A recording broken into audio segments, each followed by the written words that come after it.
வணக்கம் மக்களே, welcome back to my MBA பேச்சு சீரீஸ். ஸோ இந்த வீடியோவில் வந்து நம்ம கூட சம்பத் சார் இருக்கார். ஸோ அவரோட கேட் கோச்சிங் சென்டரில் தான் வந்து நம்ம இந்த பாட்காஸ்ட் எடுத்துகிட்ருக்கோம். ஸோ வாங்க வீடியோக்குள்ளே போகலாம்.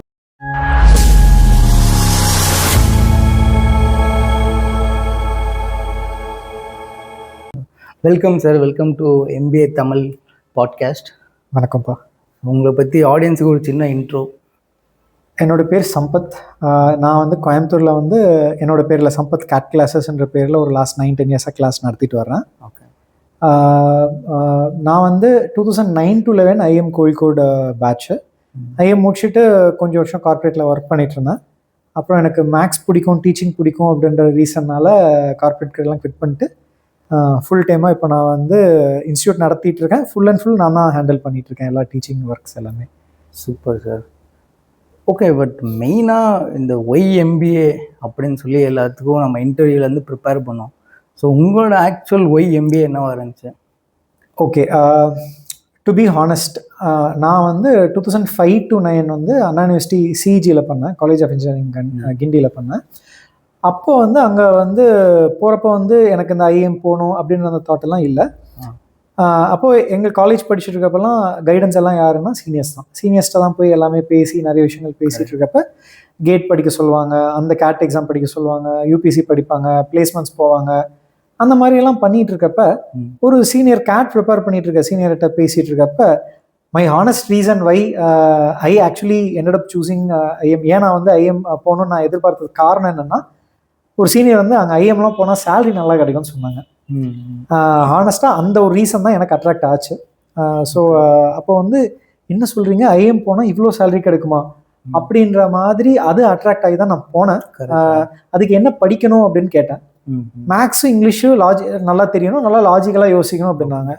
மேக்ஸும் நல்லா வரும், இங்கிலீஷும் நல்லா வரும், லாஜிக்கலாக யோசிக்க தெரிஞ்சாலே போதுமா அப்படின்னு சொல்லிட்டு, ஸோ அப்படி வந்து நான் அட்ராக்ட் ஆகிட்டு தான் நான் வந்து கேட் எக்ஸாம் எழுதி கிளியர் பண்ணி ஐஎம் கோழிக்கோடெலாம் பண்ணேன்.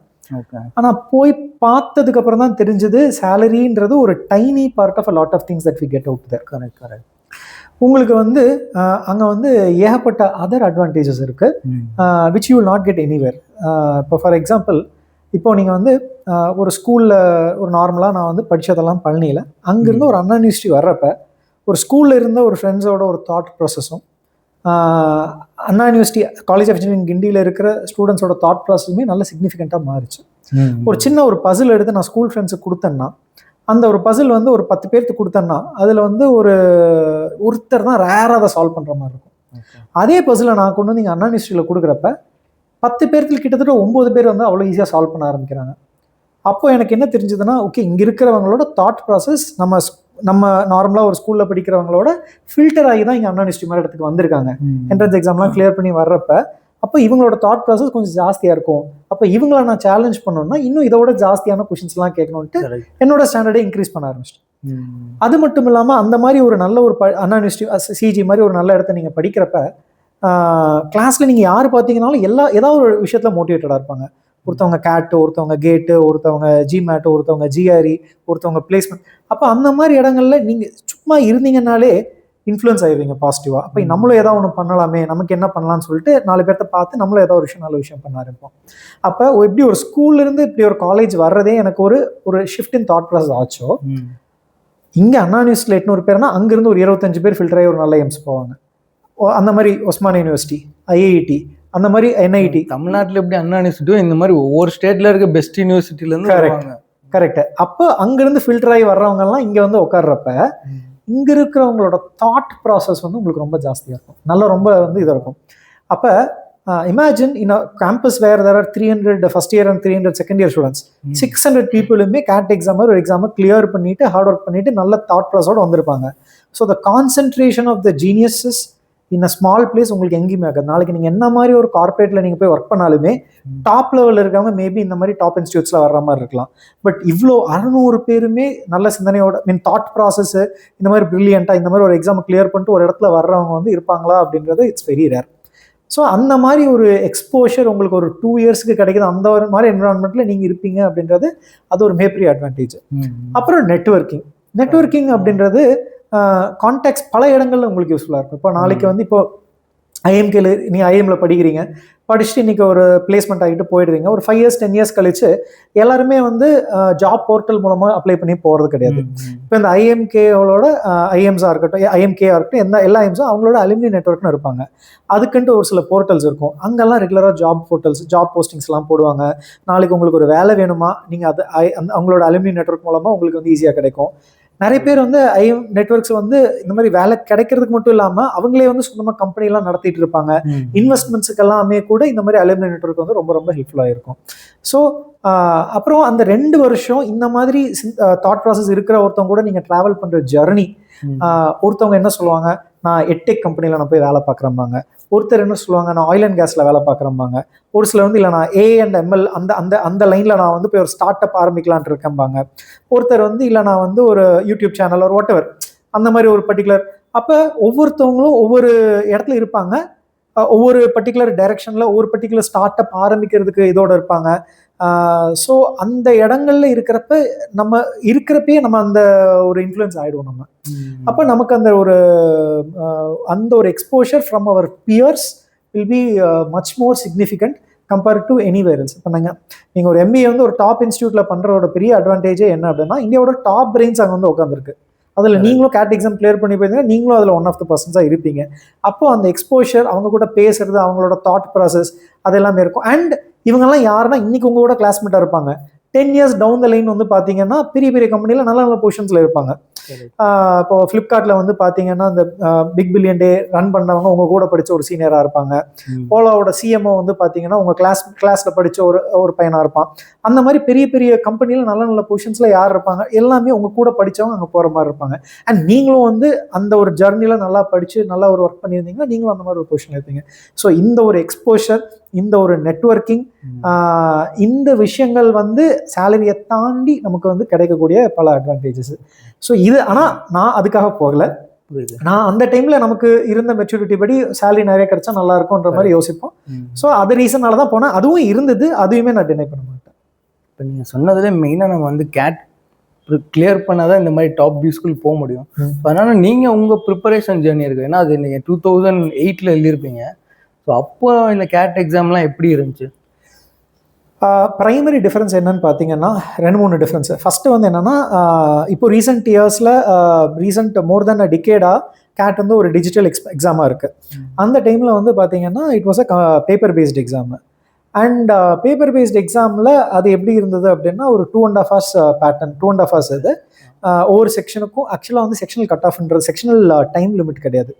இப்போ நம்ம வந்து நம்ம கேட் எக்ஸாம் 2 மணி நேரம் பேப்பர் நம்ம ஓப்பன் பண்ணுறோம் அப்படின்னா 40 minutes ஃபஸ்ட்டு VA ஓப்பன் ஆகுது. அந்த டைமில் நம்ம VA செக்ஷன் மட்டும் தான் போட முடியும். அந்த 40 minutes முடிஞ்சதுக்கப்புறம் தான் DI ஓப்பன் ஆகுது. அந்த 40 minutesல DI, அடுத்த 40 minutes குவான்ஸ் போடுற மாதிரி இல்லையா? ஆனால் அந்த டைமில் வந்து பார்த்தீங்கன்னா 2.5 மணி நேரத்துக்கு உங்களுக்கு ஒரு பேப்பர் கொடுத்துட்டு அந்த ஒரு ஆன்சர் ஷீட்டை கொடுத்துட்டு போயிடுவாங்க.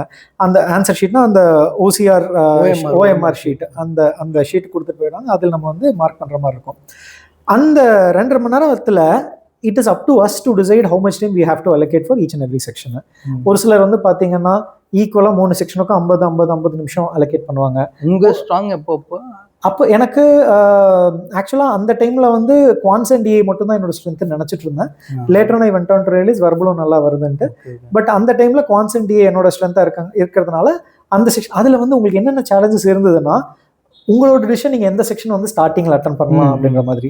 ஸோ எந்த செக்ஷன் வேணால் நீங்கள் வந்து அட்டன் பண்ணிக்கலாம். இப்போ கிட்டத்தட்ட இருக்கிற ZAT எக்ஸாம் பேட்டர்ன் மாதிரி தான். யூ கேன் ஸ்விட்ச் between sections and you can decide how much time you are going to allocate. அதில் வந்து அட்வான்டேஜஸும் இருக்குது, டிஸ்அட்வான்டேஜ் இருக்குது. அட்வான்டேஜ் என்ன அப்படின்னு பார்த்தீங்கன்னா, உங்களுக்கு வேணுங்கிற அளவுக்கு உங்களோட ஸ்ட்ரென்த்தில் நீங்கள் அலோகேட் பண்ணிட்டு எந்த ஏரியாவில் நீங்கள் வீக்கோ அதுக்கு ஜாஸ்தி டைம் அலோகேட் பண்ணலாம். அது ஒரு அட்வான்டேஜ். டிஸ்அட்வான்டேஜ் என்ன அப்படின்னா, டைம் கான்ஷியஸாக நீங்கள் இல்லை அப்படின்னா தேர் இஸ் அ பாசிபிலிட்டி ஒரு செக்ஷனுக்கு போதுமான இம்பார்ட்டன்ஸ் கொடுக்காம போயிட்டு கட் ஆஃப் கிளியர் பண்ணாமல் போயிட்டு செக்ஷனல் கட் ஆஃப்லாம் இருந்ததுப்பா. அப்போ எல்லாமே செக்ஷனல் கட் ஆஃப்ஸ் உங்களுக்கு இந்த ஃபேக்டர்ஸ் எல்லாமே 10th mark, 12th mark, college marks, sectional cut offs, உங்களோட ஜெண்டர் கூட அப்போ ப்ராமினென்ட்டாக இல்லை. இப்போ ரீசன்ட் டைம்ஸில் அதுக்கப்புறம் வர ஆரம்பிச்சது. பட் இந்த ரிசர்வேஷன்லேருந்து எல்லாமே இன்ஜினியரிங் ஆர்ட்ஸ் அந்ததுக்கு வெயிட்டேஜ் அந்த டைமில் எனக்கு ஷுவராக தெரியல அது இருந்ததா இல்லையா அப்படின்ட்டு. பட் ஜெண்டர் ஃபேக்டர் வந்து அதுக்கப்புறமான இயர்ஸில் தான் வந்தது. நான் அப்போ அந்த இயர் படித்தப்போ எங்கள் 2009 to 10 பேட்சில் IMKோட ஸ்ட்ரென்த் வந்து 310 இருந்தது. அதில் வந்து ஃபீமேல் வந்து பார்த்தீங்கன்னா it was only there only 27 candidates. ஆனா இப்ப நீங்க ரீசெண்ட் டைம்ல பாத்தீங்கன்னா அங்க 60-40 ஃபீமேல் 60-70% எல்லாம். ஏன்னா அப்போ கம்மியா இருக்க போக தான் 91% மேல் கேண்டிடேட்ஸ். அப்போ வந்து ஐஎம்ஸ் வந்து ஜென்ரலா வந்து பாத்தீங்கன்னா டைவர்சிட்டி ஃபேக்டர் வருவாங்க. ஒரு கிளாஸ்ல வந்து நீங்க உட்கார்ந்து இருக்கிறப்ப யூ நீட் ஃப்ரெஷர்ஸோட பாயிண்ட்ஸ் ஆஃப் வியூவும் தேவை, ஒர்க் எக்ஸ்பீரியன்ஸோட பாயிண்ட் ஆஃப் வியூ தேவை, மேல் பாயிண்ட் ஆஃப் வியூவும் தேவை, ஃபீமேல் பாயிண்ட் ஆஃப் வியூ. அப்பதான் ஒரு கேஸ் ஸ்டடி டிஸ்கஷனாக இருக்கட்டும், எந்த டிஸ்கஷன் ஆகும், டிஃப்ரெண்ட் டைப்ஸ் ஆஃப் பாயிண்ட்ஸ் வர நல்ல ஒரு டிஸ்கஷன்ஸ் நடக்கும். 91% மேல். அங்க 60 பேர் இருக்கிற இடத்துல 6 ஃபீமேல் இருக்கப்ப ஜென்ரலா ஒரு கேஸ் டிஸ்கஷன் நீங்க கிளாஸ்ல பண்றப்பயுமே ஒரு மேல் டாமினன்ட் ஒப்பீனியன்ஸ் தானே வந்து சேரும். அப்போ ஐஎம்ஸ் அதை ரியலைஸ் பண்ண ஆரம்பிச்சுட்டு அதுக்கப்புறம் தான் வந்து இந்த மாதிரி ஜெண்டர் டைவர்சிட்டின்னு கொண்டு வர ஆரம்பிச்சாங்க. ஸோ அந்த டைம்ல ஜெண்டர் டைவர்சிட்டி அந்த ஃபேக்டர்ஸ் இல்லை. ஆனா அந்த டைம்ல வந்து பாத்தீங்கன்னா 7 ஐஎம்ஸ் தான் இருந்துச்சு. ABC, அகமதாபாத், பெங்களூர், கல்கட்டா, கோழிக்கோடு, லக்னோ, இண்டோர் அண்ட் ஷில்லாங் அப்பதான் புதுசா வந்திருந்தது. ஸோ இது வந்து மெயினாக. அப்புறம் நீங்கள் சொன்ன மாதிரி காலேஜ் ஃபைனல் இயர்லேயே நீங்கள் ப்ரிப்பேர் பண்ணீங்களா, அதுவும் கேப் இயர் இல்லை ஃப்ரெஷர் ஒர்க் எக்ஸ்பீரியன்ஸ் இந்த மாதிரி தான் இருந்துச்சு? ஆக்சுவலாக வந்து நான் கேப் இயர் இல்லை, நான் ஃபைனல் இயரில் படிக்கிறப்பே கேட் எக்ஸாம் கிளியர் பண்ணிட்டு போனேன். எனக்கு வந்து பார்த்தீங்கன்னா நான் அந்த சீனியர்கிட்ட நான் வந்து ஒரு செகண்ட் இயர் போல் நான் பேசுகிறேன். நான் ஃபோர் இயர் கோர்ஸ் இன்ஜினியரிங் படிச்சுட்டு இருந்தப்போ நான் செகண்ட் இயர் போல் பேசுகிறப்ப இந்த மாதிரி கேட் எக்ஸாம் அப்படின்ற மாதிரி அவங்க சொன்ன உடனே ஓகே நம்ம இந்த மாதிரி போனோம்னா ஐஎம்லாம் போனால் நல்லா சேலரி வரும் முன்னாடியே நான் ப்ரிப்பேர் பண்ண ஆரம்பிச்சு. எனக்கு வந்து பேசிக்காகவே வந்து மேக்ஸ் மேலே கொஞ்சம் இன்ட்ரெஸ்ட், அட்ராக்ஷன் கொஞ்சம் இருக்கும். மேக்ஸு, பசில்ஸு அந்த மாதிரி விஷயங்கள் ஜாஸ்தின்றதுனால ஜென்ரலாகவே மேக்ஸ் பசில்ஸ் எல்லாம் கொடுத்தா நான் டைம் ஸ்பெண்ட் பண்ணி சால்வ் பண்ணுவேன். அது வந்து அந்த மாதிரி ஆரம்பிச்சது. அப்படியே வந்து இந்த எக்ஸாம் எழுதி இதுலேயும் மேக்ஸ் இருக்குது, நம்ம இதெல்லாம் கிளியர் பண்ணால் நம்ம போயிடும்னு சொல்லிட்டு அப்படியே ஆரம்பிச்சது தான் அது. ஸோ கிட்டத்தட்ட நான் வந்து ஒரு செகண்ட் இயர் எண்ட்லேருந்தே நான் வந்து ப்ரிப்பரேஷன் ஆரம்பிச்சேன் நான். ஆனால் சீரியஸாக வந்து பண்ணது ஆரம்பிச்சது வந்து பார்த்தீங்கன்னா லாஸ்ட் ஒரு 3 to 6 months வந்து வெரி சீரியஸாக பண்ணேன். முன்னாடியெல்லாம் ரெகுலராக அப்பப்போ சம்ஸ் போட்டுக்கிட்டு அந்த மாதிரி இருந்தது. பட் ஆனால் அந்த லாஸ்ட் 3 to 6 months வந்து பார்த்தீங்கன்னா லைக் உங்களுக்கு semester exam final year project அதுவும் போயிட்டு இருக்கும் இருந்தது. பட் ஆனால் வந்து அது பாஸ் மட்டும் ஆனால் போதும்னு சொல்லிட்டு அந்த மாதிரி பார்த்துட்டு எனக்கு என்ன டிஃப்ரென்ஸ் தெரிஞ்சது அப்படின்னா, ஒரு கேட் எக்ஸாம் ஒரு எக்ஸாம் நான் எழுதி கிளியர் பண்ணிட்டேன்னா as long as I don't fail in any of my engineering subjects எனக்கு வந்து என்னோட கரியர் நல்லா க்ரோ ஆகும். அதே நான் இந்த ஒரு 7th செமஸ்டர்ல நான் மார்க் ரொம்ப நல்லா வாங்கி கேட் எக்ஸாம் மாதிரி இடத்துல விட்டுட்டேன்னா எனக்கு அந்த ஒரு பாத் பெருசாக ஓப்பன் அப் ஆகாதுன்றதுனால நான் வந்து ப்ரையாரிட்டிஸ் அந்த ஒரு செமஸ்டர்ல இன்ஜினியரிங் ஸ்டூடெண்ட்ஸ்க்கு 7th செமஸ்டர், நான் இன்ஜினியரிங் ஸ்டூடெண்ட்ஸ்க்கு 5th செமஸ்டர், அந்த செமஸ்டர்ல வந்து நம்ம வந்து கொஞ்சம் பேலன்ஸ் அவுட் பண்ணணும். ஏன்னா அந்த டைம்ல உங்களுக்கு பிளேஸ்மெண்ட்ஸ் வரும், காலேஜ் ஆக்டிவிட்டீஸ் இருக்கும், ஏதாவது ஃபைனல் இயர் ப்ராஜெக்ட்ஸ் இருக்கும், அது போக கேட் ப்ரிப்பரேஷன், ஒரு சிலருக்கு மற்ற எக்ஸாம் ப்ரிப்பரேஷன்லாம் இருக்கும். நம்ம வந்து காலேஜ் லைஃப் மிஸ் பண்ணிடுவோம் அப்படின்ட்டு என்னென்ன இது வரைக்கும் பண்ணலையோ அதெல்லாம் லாஸ்ட் செமஸ்டர்லாம் உட்காந்து பண்ணிட்டு இருப்போம். நீங்க வந்து 7th செமஸ்டர் நல்லா பண்ணி நல்ல காலேஜ் வாங்கிட்டீங்கன்னா 8th semester is there for you. 8th semester அதாவது நான் இன்ஜினியர்ஸ்க்கு 6th செமஸ்டர், 7th செமஸ்டர் நல்லா பண்ணி கேட் எக்ஸாம்ல ஒரு நல்ல மார்க் வாங்கி அதோட இன்டர்வியூ எல்லாம் போயிட்டு நீங்க February Marchல கொடுத்துட்டு நல்லா வந்துட்டீங்க அப்படின்னா உங்களோட அந்த லாஸ்ட் செமஸ்டர் நீங்க திருப்தியா உட்காந்து நீங்க அந்த ஃபுல் டைம் வந்து நீங்க காலேஜ்ல ஃப்ரெண்ட்ஸ் கூட நீங்க டைம் ஸ்பெண்ட் பண்ணலாம். பட் அந்த 7th செமஸ்டர் இன்ஜினியர் ஸ்டூடெண்ட்ஸ்க்கு, நான் இன்ஜினியர்ஸ்க்கு 5th செமஸ்டர் அது மட்டும் கிரிட்டிக்கலான செமஸ்டர். அந்த இடத்துல கரெக்டான விஷயங்கள் நீங்க பேலன்ஸ் பண்ணி பழகணும். ஸோ அந்த விஷயம் அந்த டைம்ல வந்து நான் வந்து கொஞ்சம் ப்ரையாரிட்டி வந்து கேட்டுக்கு நல்லாவே கொடுத்தேன். ஸோ செமஸ்டர்ஸ்ல வந்து பாஸ் ஆகிற மாதிரி எழுதிட்டேன், மற்றபடி வந்து full and full CAT preparation மட்டும் ஃபோக்கஸ் பண்ணிட்டு கொண்டு போயிட்டோம். அதான் மெயினாக இப்போ ஃப்ரெஷராக நம்ம ஒரு பி ஸ்கூல் ஜாயின் பண்ணுறதுக்கும் ஒரு எக்ஸ்பீரியன்ஸ் ஒரு 1 year or 2 year ஒர்க் பண்ணிட்டு போகிறதுக்கும் என்ன மேஜர் டிஃப்ரென்ஸாக இருக்கும்? ஏன்னா நீங்கள் வந்து ஃப்ரெஷராக போனனால உங்களோட ஜேர்னி நீங்கள் என்ன அட்வான்டேஜஸ் டிஸ்அட்வான்டேஜஸ்லாம் ஃபேஸ் பண்ணுங்க. ஓகே, நான் இதை வந்து எப்படி நான் சொல்லுவேன் அப்படின்னா, நீங்கள் வந்து இயர் ஆன் இயர் கேட் எழுதுங்க. நீங்கள் காலேஜ் ஃபைனல் இயர் படிக்கிறப்ப ஒரு ஃபர்ஸ்ட் அட்டம் நீங்கள் கொடுக்க ட்ரை பண்ணுங்கள். எவ்ரி இயர் கேட் எழுதுங்க. எந்த இயர் உங்களுக்கு நல்ல காலேஜ் கிடைக்குதோ போயிடலாம். இப்போ நான் வந்து ஃப்ரெஷராக நான் எழுதுறப்ப எனக்கு ஒரு நல்ல டாப் ஸ்கூல் கிடைச்சிருச்சு அப்படின்னா தாராளமாக நம்ம போயிடலாம். சேலஞ்சஸ் இருக்குமா இருக்காதா அப்படின்னா கண்டிப்பாக இருக்கும். இப்போ வந்து பார்த்தீங்கன்னா இப்போ நீங்கள் வந்து ஐஎம் கேட் எக்ஸாம் எழுதி ஐஎம் இன்டர்வியூக்கு உங்களுக்கு கூப்பிட்றதுக்கே ஒர்க் எக்ஸ்பீரியன்ஸுக்கு டிஃப்ரெண்ட் ஐஎம்ஸ் வேரியஸ் வெயிட்டேஜ் கொடுக்குறாங்க. அப்போ அந்த ஃபேக்டர்ஸ்லாம் இருக்கும். பட் அதை தாண்டி தானே உங்களுக்கு கால்ஸ்லாம் வந்திருக்கும், இன்டர்வியூஸ்லாம் வந்திருக்கும். ஸோ அதனால மை ரெக்கமெண்டேஷன் இஸ் நீங்கள் இயர் ஆன் இயர் எழுதுங்க. எந்த இயர் உங்களுக்கு நல்ல ஐஎம்ஸ் நீங்கள் உங்கள் மைண்டில் ஒரு ப்ரையாரிட்டைஸ் பண்ணிட்டு this is the IIM that I have to enter into. ஒவ்வொரு ஸ்டூடெண்ட்ஸ் மைண்ட்லேயும் ஒவ்வொரு ஐஎம்ஸ் இருக்கும். ஒரு சிலர் வந்து நான் டாப் 6 போகணும்னு விரும்புவாங்க, ஒரு சிலர் இல்லை நான் டாப் 3 போகணும்னு விரும்புவாங்க, ஒரு சிலர் எனக்கு ஐஎம்னாலே ஓகேம்பாங்க. ஸோ உங்கள் மைண்டில் நீங்கள் எந்த ஐஎம்ஸ் நீங்கள் டார்கெட்டாக வைக்கிறீங்களோ அந்த ஐஎம்ஸ் வந்து எந்த இயரில் உங்களுக்கு கிடைக்குதோ நீங்கள் வந்து ஃப்ரெஷ்ஷாக கிடைச்சாலே நீங்கள் உள்ள போயிடுங்க. Go appear for CAT exam and results வரட்டும். Once you have the results then கூட நீங்கள் வந்து யோசிச்சுக்கலாம். Now that you have the results உங்களுக்கு ஒரு கான்ஃபிடன்ஸ் வந்திருக்கு. நான் எந்த அளவுக்கு நான் ஈஸியாக கிளியர் பண்ணிட்டேன் சார், நான் அவ்வளோ எஃபர்ட்ஸ் போடலை, இந்த மாதிரி பண்ணதுக்கே எனக்கு இந்த BBM கிடைச்சிருக்கு அப்படின்னா நெக்ஸ்ட் இயர் இன்னும் ஒர்க் எக்ஸ்பீரியன்ஸோட இன்னும் ஃபுல் எஃபர்ட்ஸ் போட்டோன்னா நல்ல ஐஎம்சி இன்னும் பெட்டராக போக முடியும். அந்த மாதிரி உங்களுக்கு தோணுதா? இல்லை சார் நான் ரொம்ப கஷ்டப்பட்டு தான் கிளியர் பண்ணேன், I don't take another risk for அந்த இயர், அதனால கிடைக்கிற ஐஎம் நான் போயிடுறேன், அப்படி உங்களுக்கு தோணுதா? ஸோ அதெல்லாம் நீங்கள் ரிசல்ட்ஸ் கையில் வச்சுட்டு கூட you can take a decision அப்படின்றது என்னோட ஒரு opinion. But year on year நீங்கள் எழுதுங்க, எந்த இயர் கிடைக்குதோ நீங்கள் போய்க்கோங்க. So at end of the day நல்ல எய்ம்ஸில் படிக்கணும், நல்ல காலேஜஸில் படிக்கணும். அது வந்து நீங்கள் ஃப்ரெஷராக உங்களுக்கு கிடைச்சதுன்னா வெல் அண்ட் குட். ஃப்ரெஷராக கிடைக்கல, ஒரு 1 year 2 year கழிச்சு தான் கிடைக்குதா, still fine only. Okay sir. So once நம்ம ஒரு சூப்பராக பர்சன்டேஜ் எடுத்துகிட்டு ஒரு ஐஎம் ஜாயின் பண்ணுறோம். ஸோ நீங்கள் அந்த மாதிரி ஐஎம் கோழிக்கோடு கிடைக்கும்போது எப்படி ஹாப்பியாக இருந்தீங்க? அப்புறம் உங்களோட 2 year of IIM Kozhikode life எப்படி இருந்துச்சு? ஒரு முக்கியமான கோழிக்கோடு இன்னும் நிறைய பேர்த்துக்கு இப்போ தமிழ்நாட்டிலேருந்து ப்ரிப்பேர் பண்ணுறவங்களுக்கு மேஜராக 3 ஐஎம்ஸ் தான் உங்களுக்கு ட்ரீமாக இருக்கும். ஒரு ஃபஸ்ட்டு பெங்களூர் சொல்லுவாங்க, அப்புறம் கோழிக்கோடு, அப்புறம் திருச்சி சொல்லுவாங்க. ஸோ அப்படிங்கிற மாதிரி நீங்கள் கோழிக்கோடில் படித்தனால அதோட எக்ஸ்பீரியன்ஸ் ஷேர் பண்ணுங்க. ஸோ நான் கோழிக்கோடு வந்து ஃபஸ்ட்டு வந்து என்னென்னா, நான் நிறைய எய்ம்ஸ் பார்த்ததில்ல, நான் ஒரு 2-3 எய்ம்ஸ் தான் போயிருக்கேன். But it is one of the most beautiful campuses out தேர்.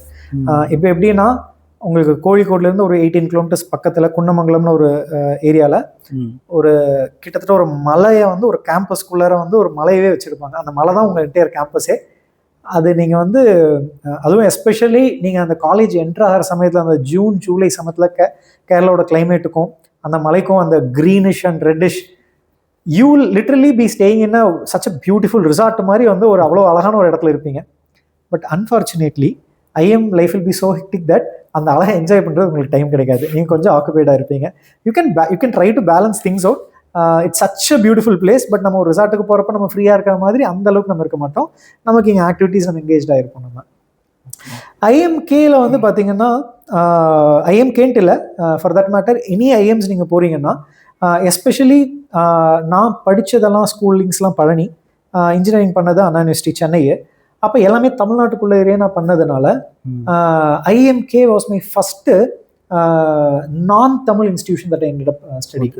அப்படின்னா என்னன்னா அங்கே இருக்கிறவங்களில் 100% ஆஃப் த ஸ்டூடெண்ட்ஸில் மேக்ஸிமம் தமிழ் அதாவது இப்போ எப்படின்னா இப்போ நான் அண்ணா யூனிவர்சிட்டியில் படித்தேன்னா கூட ஒரு 180 பேர் கிளாஸில் 75 பேர் தமிழ் ஸ்டூடெண்ட்ஸ் தான் இருப்பாங்க.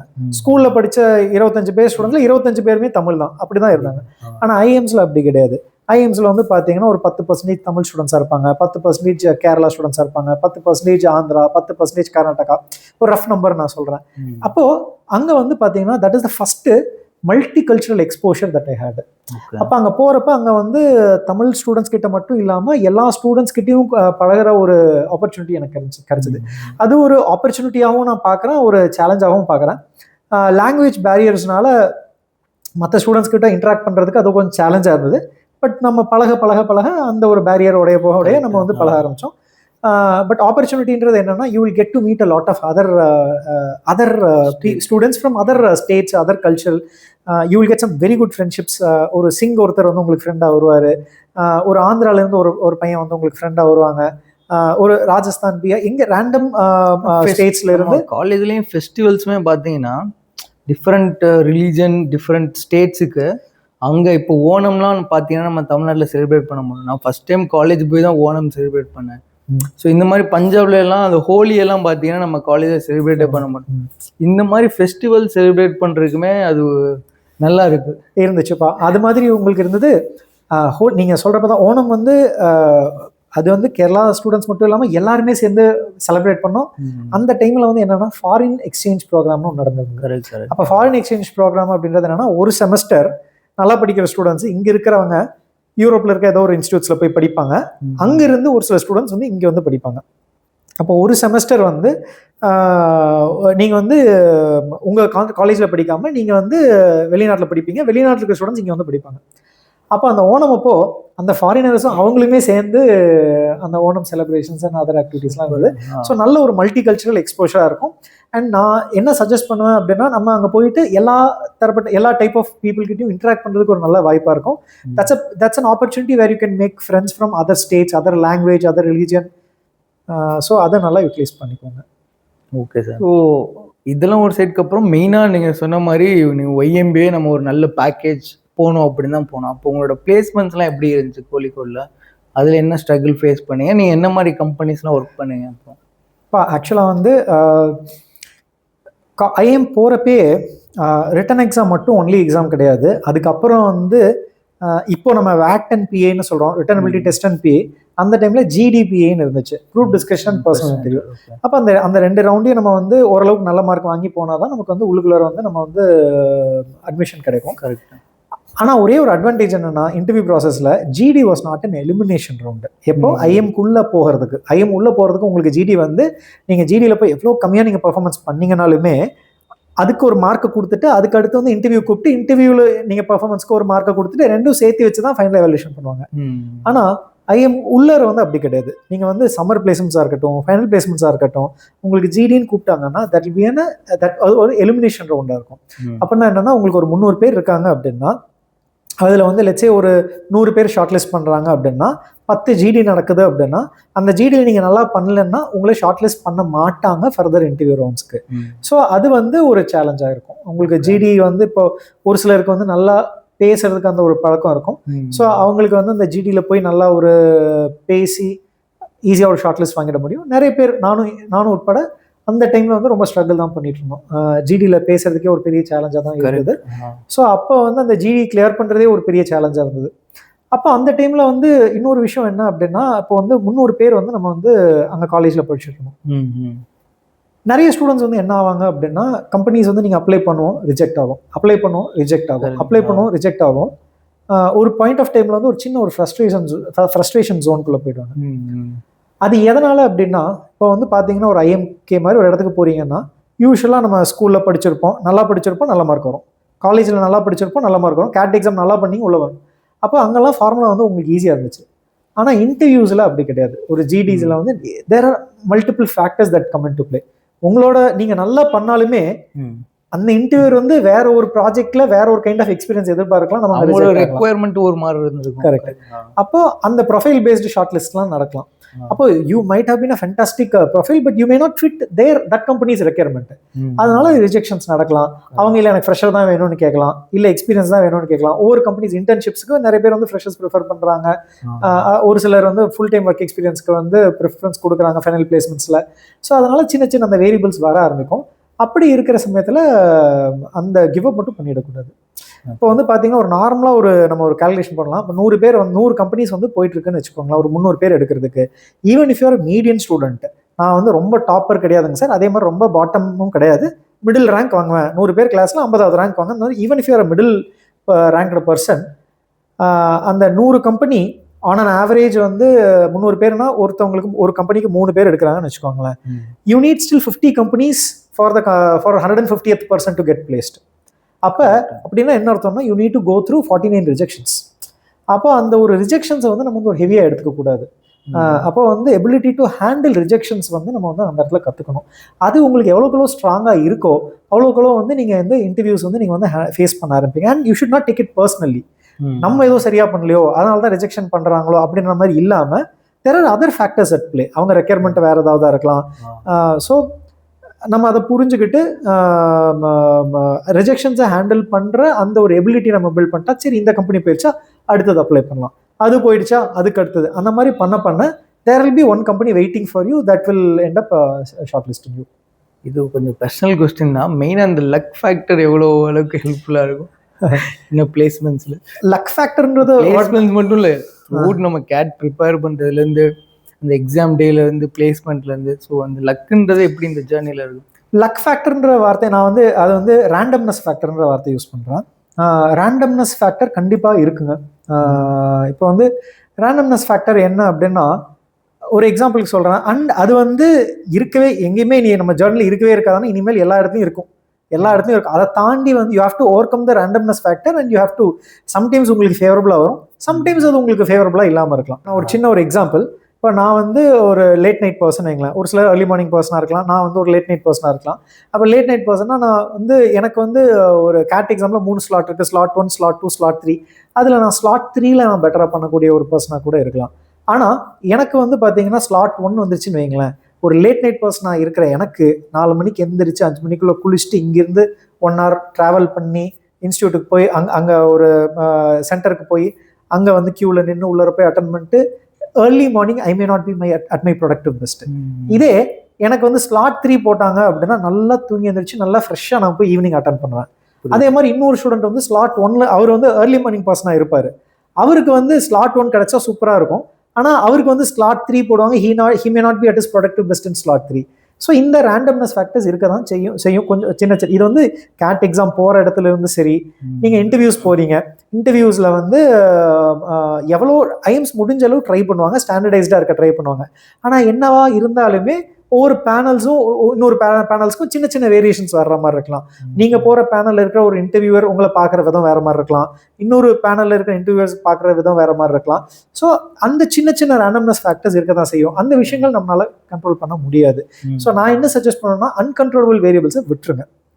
உங்களால் எது கண்ட்ரோல் பண்ண முடியும்? கேட் எக்ஸாம் நான் நல்லா படித்து என்னால் என்னோட பெஸ்ட் கொடுக்க முடியுமா? போய் கொடுங்க. உங்களுக்கு ஒர்க் எக்ஸ்பீரியன்ஸ் ஆட் பண்ண முடியுமா? பண்ணுங்க.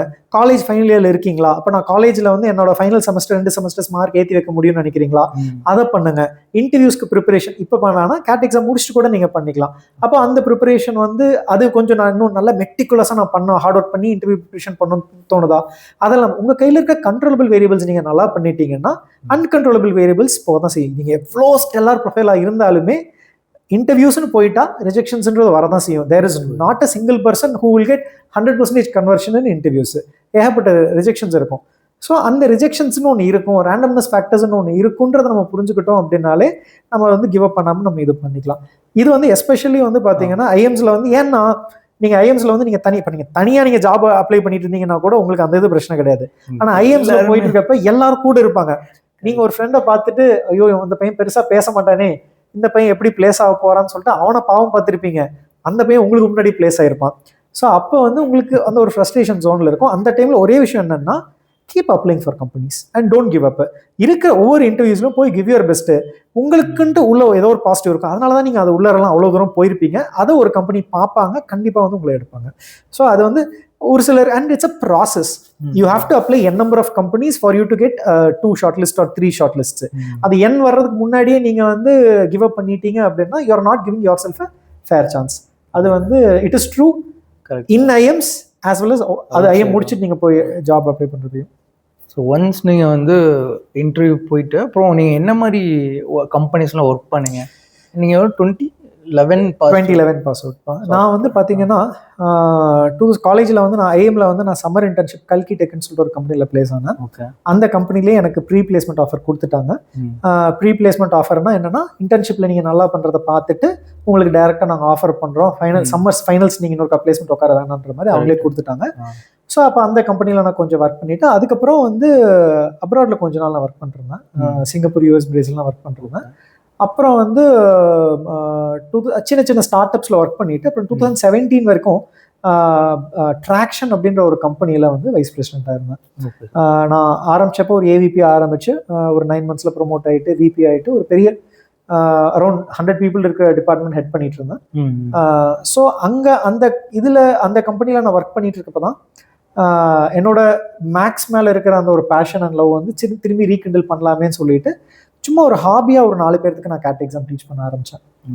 அங்கே வந்து 2017 early morning and late evening என்னோட வீட்லேயே அங்கே பெங்களூரில் வீட்லேயே ஒரு 4 பேர்த்த வந்து 4 பேருமே என்னோட கம்பெனியில் இருக்கிறவங்களே தான் 4 பேர்த்த நான் வந்து அவங்க கேட் ப்ரிப்பேர் பண்ணணும்னு கேட்டிருந்தாங்க.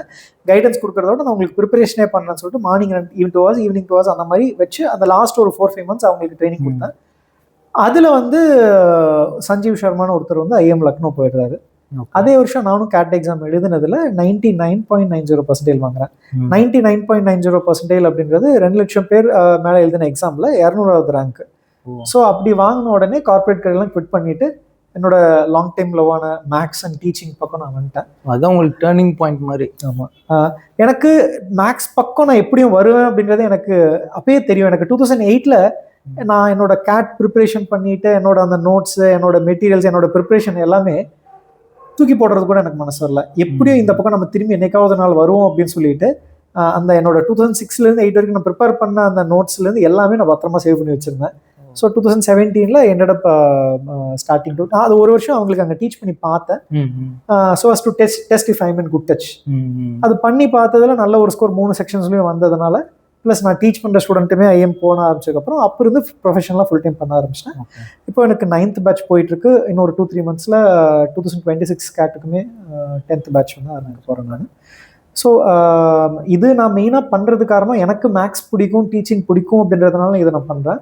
ஒரு செல்ஃப் இன்ட்ரெஸ்ட் மாதிரி, ஒரு ஹாபி மாதிரி, ஒரு பேஷன் மாதிரி பண்ணுறேனே தவிர இது ஒரு பிஸ்னஸ் சென்ஸில் பண்ணலை. அதனால் வந்து பார்த்தீங்கன்னா ஒரு நார்மலாக இருக்கிற மாதிரி ஒரு கோச்சிங் இன்ஸ்டிடியூஷன்ஸில் இருக்கிற மாதிரி நிறைய ஃபேக்கல்ட்டிஸ், நிறைய கோர்சஸ், நிறைய பேட்சஸ் அப்படி இல்லாமல் இங்கே வந்து I will be the only teaching faculty and we are specialised at CAT exam. CAT exam மட்டும் ஸ்பெஷலைஸ் பண்ணிவிட்டு நான் தான் இங்கே குவான்ஸ் நான் தான் எடுப்பேன், டிஐ நான் தான் எடுப்பேன், வெர்பல் நான் தான் எடுப்பேன். ரிட்டன் எக்ஸாம் முடிச்சு இன்டர்வியூ ப்ரிப்பரேஷன் வந்து எண்ட் டு எண்ட் ஸ்டூடெண்ட்ஸ்க்கு நான் தான் பர்சனலாக கைட் பண்ணுறேன். அண்ட் எனக்கு சப்போர்ட் பண்ணுறதுக்கு ஒரு 3 ஃபேக்கல்ட்டிஸ் இருக்காங்க. பட் அவங்க அட்மின் ஒர்க்ஸ், கண்டென்ட் ப்ரிப்பரேஷன் அந்த மாதிரி விஷயங்கள் பார்த்துக்குவாங்களே தவிர டீச்சிங் பார்ட் வந்து எண்ட் டு எண்ட் நான் தான் ஹேண்டில் பண்ணுறேன். ஸோ அதனால் என்னால் எவ்வளோ ஹேண்டில் பண்ண முடியுமோ அவ்வளோ மட்டும் லிமிட்டடாக எடுத்து 2 பேட்ச் மட்டும் எடுத்து ஹேண்டில் பண்ணி கொண்டு போயிட்டு இருக்கேன். ஒரு யூனிக்காக சம்பத் கேட் கோச்சிங்கில் இதுதான் எங்களோட யூனிக் ஸ்பெஷாலிட்டி அந்த மாதிரினா நீங்கள் எதை சொல்லுவீங்க? நான் பார்த்த வரைக்கும் லைக் நீங்களே ஒன் அண்ட் ஒன்லியானால you could able to reach out to all the students. புரியுதா? இது வந்து நிறைய கோச்சிங் சென்டர்ஸ் பண்ண மாட்டாங்க. ஸோ நீங்கனால உங்கள்கிட்ட ஜாயின் பண்ணுற ஸ்டூடெண்ட்லேருந்து அவன் என் டு என் ஐஎம் போகிற வரைக்குமே you will give him through out guidance. நான் வந்து இது வந்து என்னவா பார்க்குறேன் அப்படின்னா எனக்கு வந்து என்னோட கிளாஸில் இருக்க எல்லா ஸ்டூடெண்ட்டையும் I know him by name, I know his profile. அவங்க வந்து எல்லா ஸ்டூடெண்ட்ஸுமே நான் பேசி தான் நான் கிளாஸ்குள்ளார கொண்டு வருவேன் நான். So I interact with him, I try to understand his profile, who he is etcetera. And எனக்கு நான் ஜென்ரலாக இந்த இடத்துல நான் என்ன பார்க்குறேன் அப்படின்னா ஒரு ஸ்டூடெண்ட் வந்து பயங்கரமாக மேக்ஸ் போட்டோ ஏற்கனவே இங்கிலீஷில் சூப்பராக இருக்கும் அந்த மாதிரி இருக்கிற ஸ்டூடெண்ட்டோட இன்டென்ட் ஜாஸ்தியாக இருக்கிற ஸ்டூடெண்ட்டு வந்து நான் விரும்பி ரொம்ப மேக்ஸ் எவ்வளோ கம்மியாக போட்டாலும் பரவாயில்ல, இங்கிலீஷ் எவ்வளோ கம்மியாக போட்டாலும் இன்டென்ட் ஜாஸ்தியாக இருக்குது, நான் ஹார்ட் ஒர்க் பண்ணுறதுக்கு ரெடியாக இருக்கேன், அந்த மாதிரி ஸ்டூடெண்ட் எனக்கு கிடைச்சா ரொம்ப சந்தோஷமா அந்த மாதிரி ஸ்டூடெண்ட்ஸ்க்கு கைட் பண்ணிட்டு இருக்கேன் நான். இது வந்து நான் இதோட பெரிய யூஎஸ்பி யூனிக் செல்லிங் பாயிண்ட்டை நான் எது பார்க்குறேன் அப்படின்னா my individual attention to students. And I personally teach all the classes. அப்போ ஒரு ஸ்டூடெண்ட் வந்து படிக்கிறாங்கன்னா எனக்கு வந்து ஒரு தெரிய ஆரம்பிக்கும், இந்த ஸ்டூடெண்ட் மேக்ஸ் நல்லா போடுறாங்க, ஏன் டிஐ வரல, அப்போ லாஜிக்கலாக இந்த பையனுக்கு கான்செப்ட்ஸ்லாம் தெரியுது, ஏன் டிஐ வரல, ஏதோ சின்ன வேரியேஷன்ஸாக இருக்கும். அப்போ ஒரு ஸ்டூடெண்ட் வந்து மேக்ஸ், இங்கிலீஷ், வெர்பல் எல்லாமே நான் ஹேண்டில் பண்ணுறதுனால இன் அண்ட் அவுட் எனக்கு அந்த ஒரு ஸ்டூடெண்ட்டை பற்றி வந்து தெரியறதுக்கான ஒரு சான்ஸ் இருக்கும். அப்புறம் வந்து it's a small institution, so we get to know each other, so that personal rapport will be there. Coaching style எப்படி சார்? ஆன்லைன், ஆஃப்லைன் அந்த மாதிரி இருக்கும். நீங்கள் என்ன மாதிரி கோச்சிங் ப்ரொவைட் பண்ணுறீங்க? ஆக்சுவலாக நான் ப்ரிஃபர் பண்ணுறது ஆஃப்லைன் தான். 2018 and 19 வந்து ஆஃப்லைன் தான். ஏன்னா ஆஃப்லைனில் தான் வந்து பார்த்தீங்கன்னா when you teach somebody you get to actually see that it's helping him out.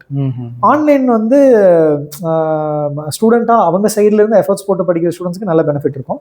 ஆனால் கொஞ்சம் அந்த ஒரு லேப்ஸ் அண்ட் கான்சன்ட்ரேஷன் ஆகிறவங்களுக்கு ஆன்லைன் வந்து அந்த பெனிஃபிட்டாக இருக்காது. ஆனால் இருந்தாலும் கோவிடுக்கு அப்புறம் 2020 ஆன்லைனும் இருக்குது, ஆன்லைன்லேயும் ஸ்டூடெண்ட்ஸ் எடுக்கிறாங்க. பட் ஆன்லைன் வந்து ரொம்ப லிமிட்டடாக ஸ்டூடெண்ட்ஸ் மட்டும் எடுத்துகிட்டு மேக்ஸிமம் ஸ்டூடெண்ட்ஸ் கிளாஸ் ரூமில் மட்டும் தான் எடுத்துகிட்டு ஜென்யூன் இப்போ இன்னொரு கோயம்புத்தூராக இருந்ததுன்னா நேரில் வந்துருவாங்க. ஈவன் சம் ஸ்டூடெண்ட்ஸ் வந்து வெளியூர்லேருந்து வந்து ட்ராவல் பண்ணிட்டு அட்டன் பண்ணிட்டு போவாங்க. சேலம்லேருந்து வந்து சண்டே வந்து அட்டன் பண்ணிட்டு போகிறவங்க இருக்காங்க. வெளியூர் இருக்கிறவங்க பக்கத்தில் பிஜி எடுத்து தங்கி படிச்சுட்டு போகிறவங்க இருக்காங்க. பட் ரொம்ப தூரத்தில் இருக்கிறவங்க இப்போ பெங்களூர் இருக்காங்க, ஹைதராபாத்தில் இருக்காங்க, சென்னையில் இருக்காங்கன்னா அப்போ அவங்களுக்கு நேரில் வர முடியாதுன்றப்ப அவங்க வந்து ஆன்லைன். எங்கே கோயம்புத்தூரில் எங்கே சார் இருக்குது? கோயம்புத்தூர் பீலமேட்டில் வச்சு இருக்கோம் பாருங்க. ஸோ ஒரே சென்டர் தான். I'll be the only teaching faculty. Limited ஸ்டூடெண்ட்ஸை எடுத்துகிட்டு நல்லபடியாக டீச் பண்ணி கொண்டு போயிட்டுருக்கோம். இந்த வீடியோ பார்த்துட்டு கேட் ப்ரிப்பரேஷன் பண்ணிட்டு இருப்பாங்க. ஸோ அவங்களுக்கு வந்து நீங்கள் என்ன பீஸ் ஆஃப் அட்வைஸ் கொடுக்கணும்னு நினைக்கிறீங்க? ஃபர்ஸ்ட் அண்ட் ஃபார்மோஸ்ட் வந்து there's an impression that CAT exam is a very tough exam, ரொம்ப கஷ்டமான எக்ஸாம்ன்ட்டு ஒரு இம்ப்ரெஷன் ஆயிருக்கு. அது ஆக்சுவலாக இல்லைப்பா, உண்மை இல்லை. அது வந்து அதுக்கான ப்ரூஃப் வந்து என்னென்னா நான் தான். ஏன்னா நான் இது வரைக்கும் வந்து வருஷம் ஸ்டூடெண்ட்ஸ் கூட சேர்ந்து நான் கேட் எக்ஸாம் எழுதிட்டேன். 9 வருஷம் நான் இது வரைக்கும் எழுதியிருக்கேன். ஏன் நான் பண்ணுறேன்னா உண்மையாகவே வந்து அந்த கேட் எக்ஸாம் ப்ரிப்பேர் பண்ணிட்டு அது போய் எழுதுகிற ப்ராசஸ் வந்து ரொம்ப என்ஜாயபுளாக இருக்கும். அப்புறம் எதுக்கு சார் அது வந்து அவ்வளோ டிஃபிகல்ட் எக்ஸாமு, கஷ்டமான எக்ஸாம்னு சொல்கிறாங்கன்னா, ஏன்னா நான் ஸ்கூலில் வரைக்கும் மனப்பாடம் பண்ணி பழகிருப்பாங்க. ஒரு விஷயத்த வந்து ஒரு சப்ஜெக்டில் இதை மெமரைஸ் பண்ணி இதை போய் எழுதினா மார்க் வந்துடும்.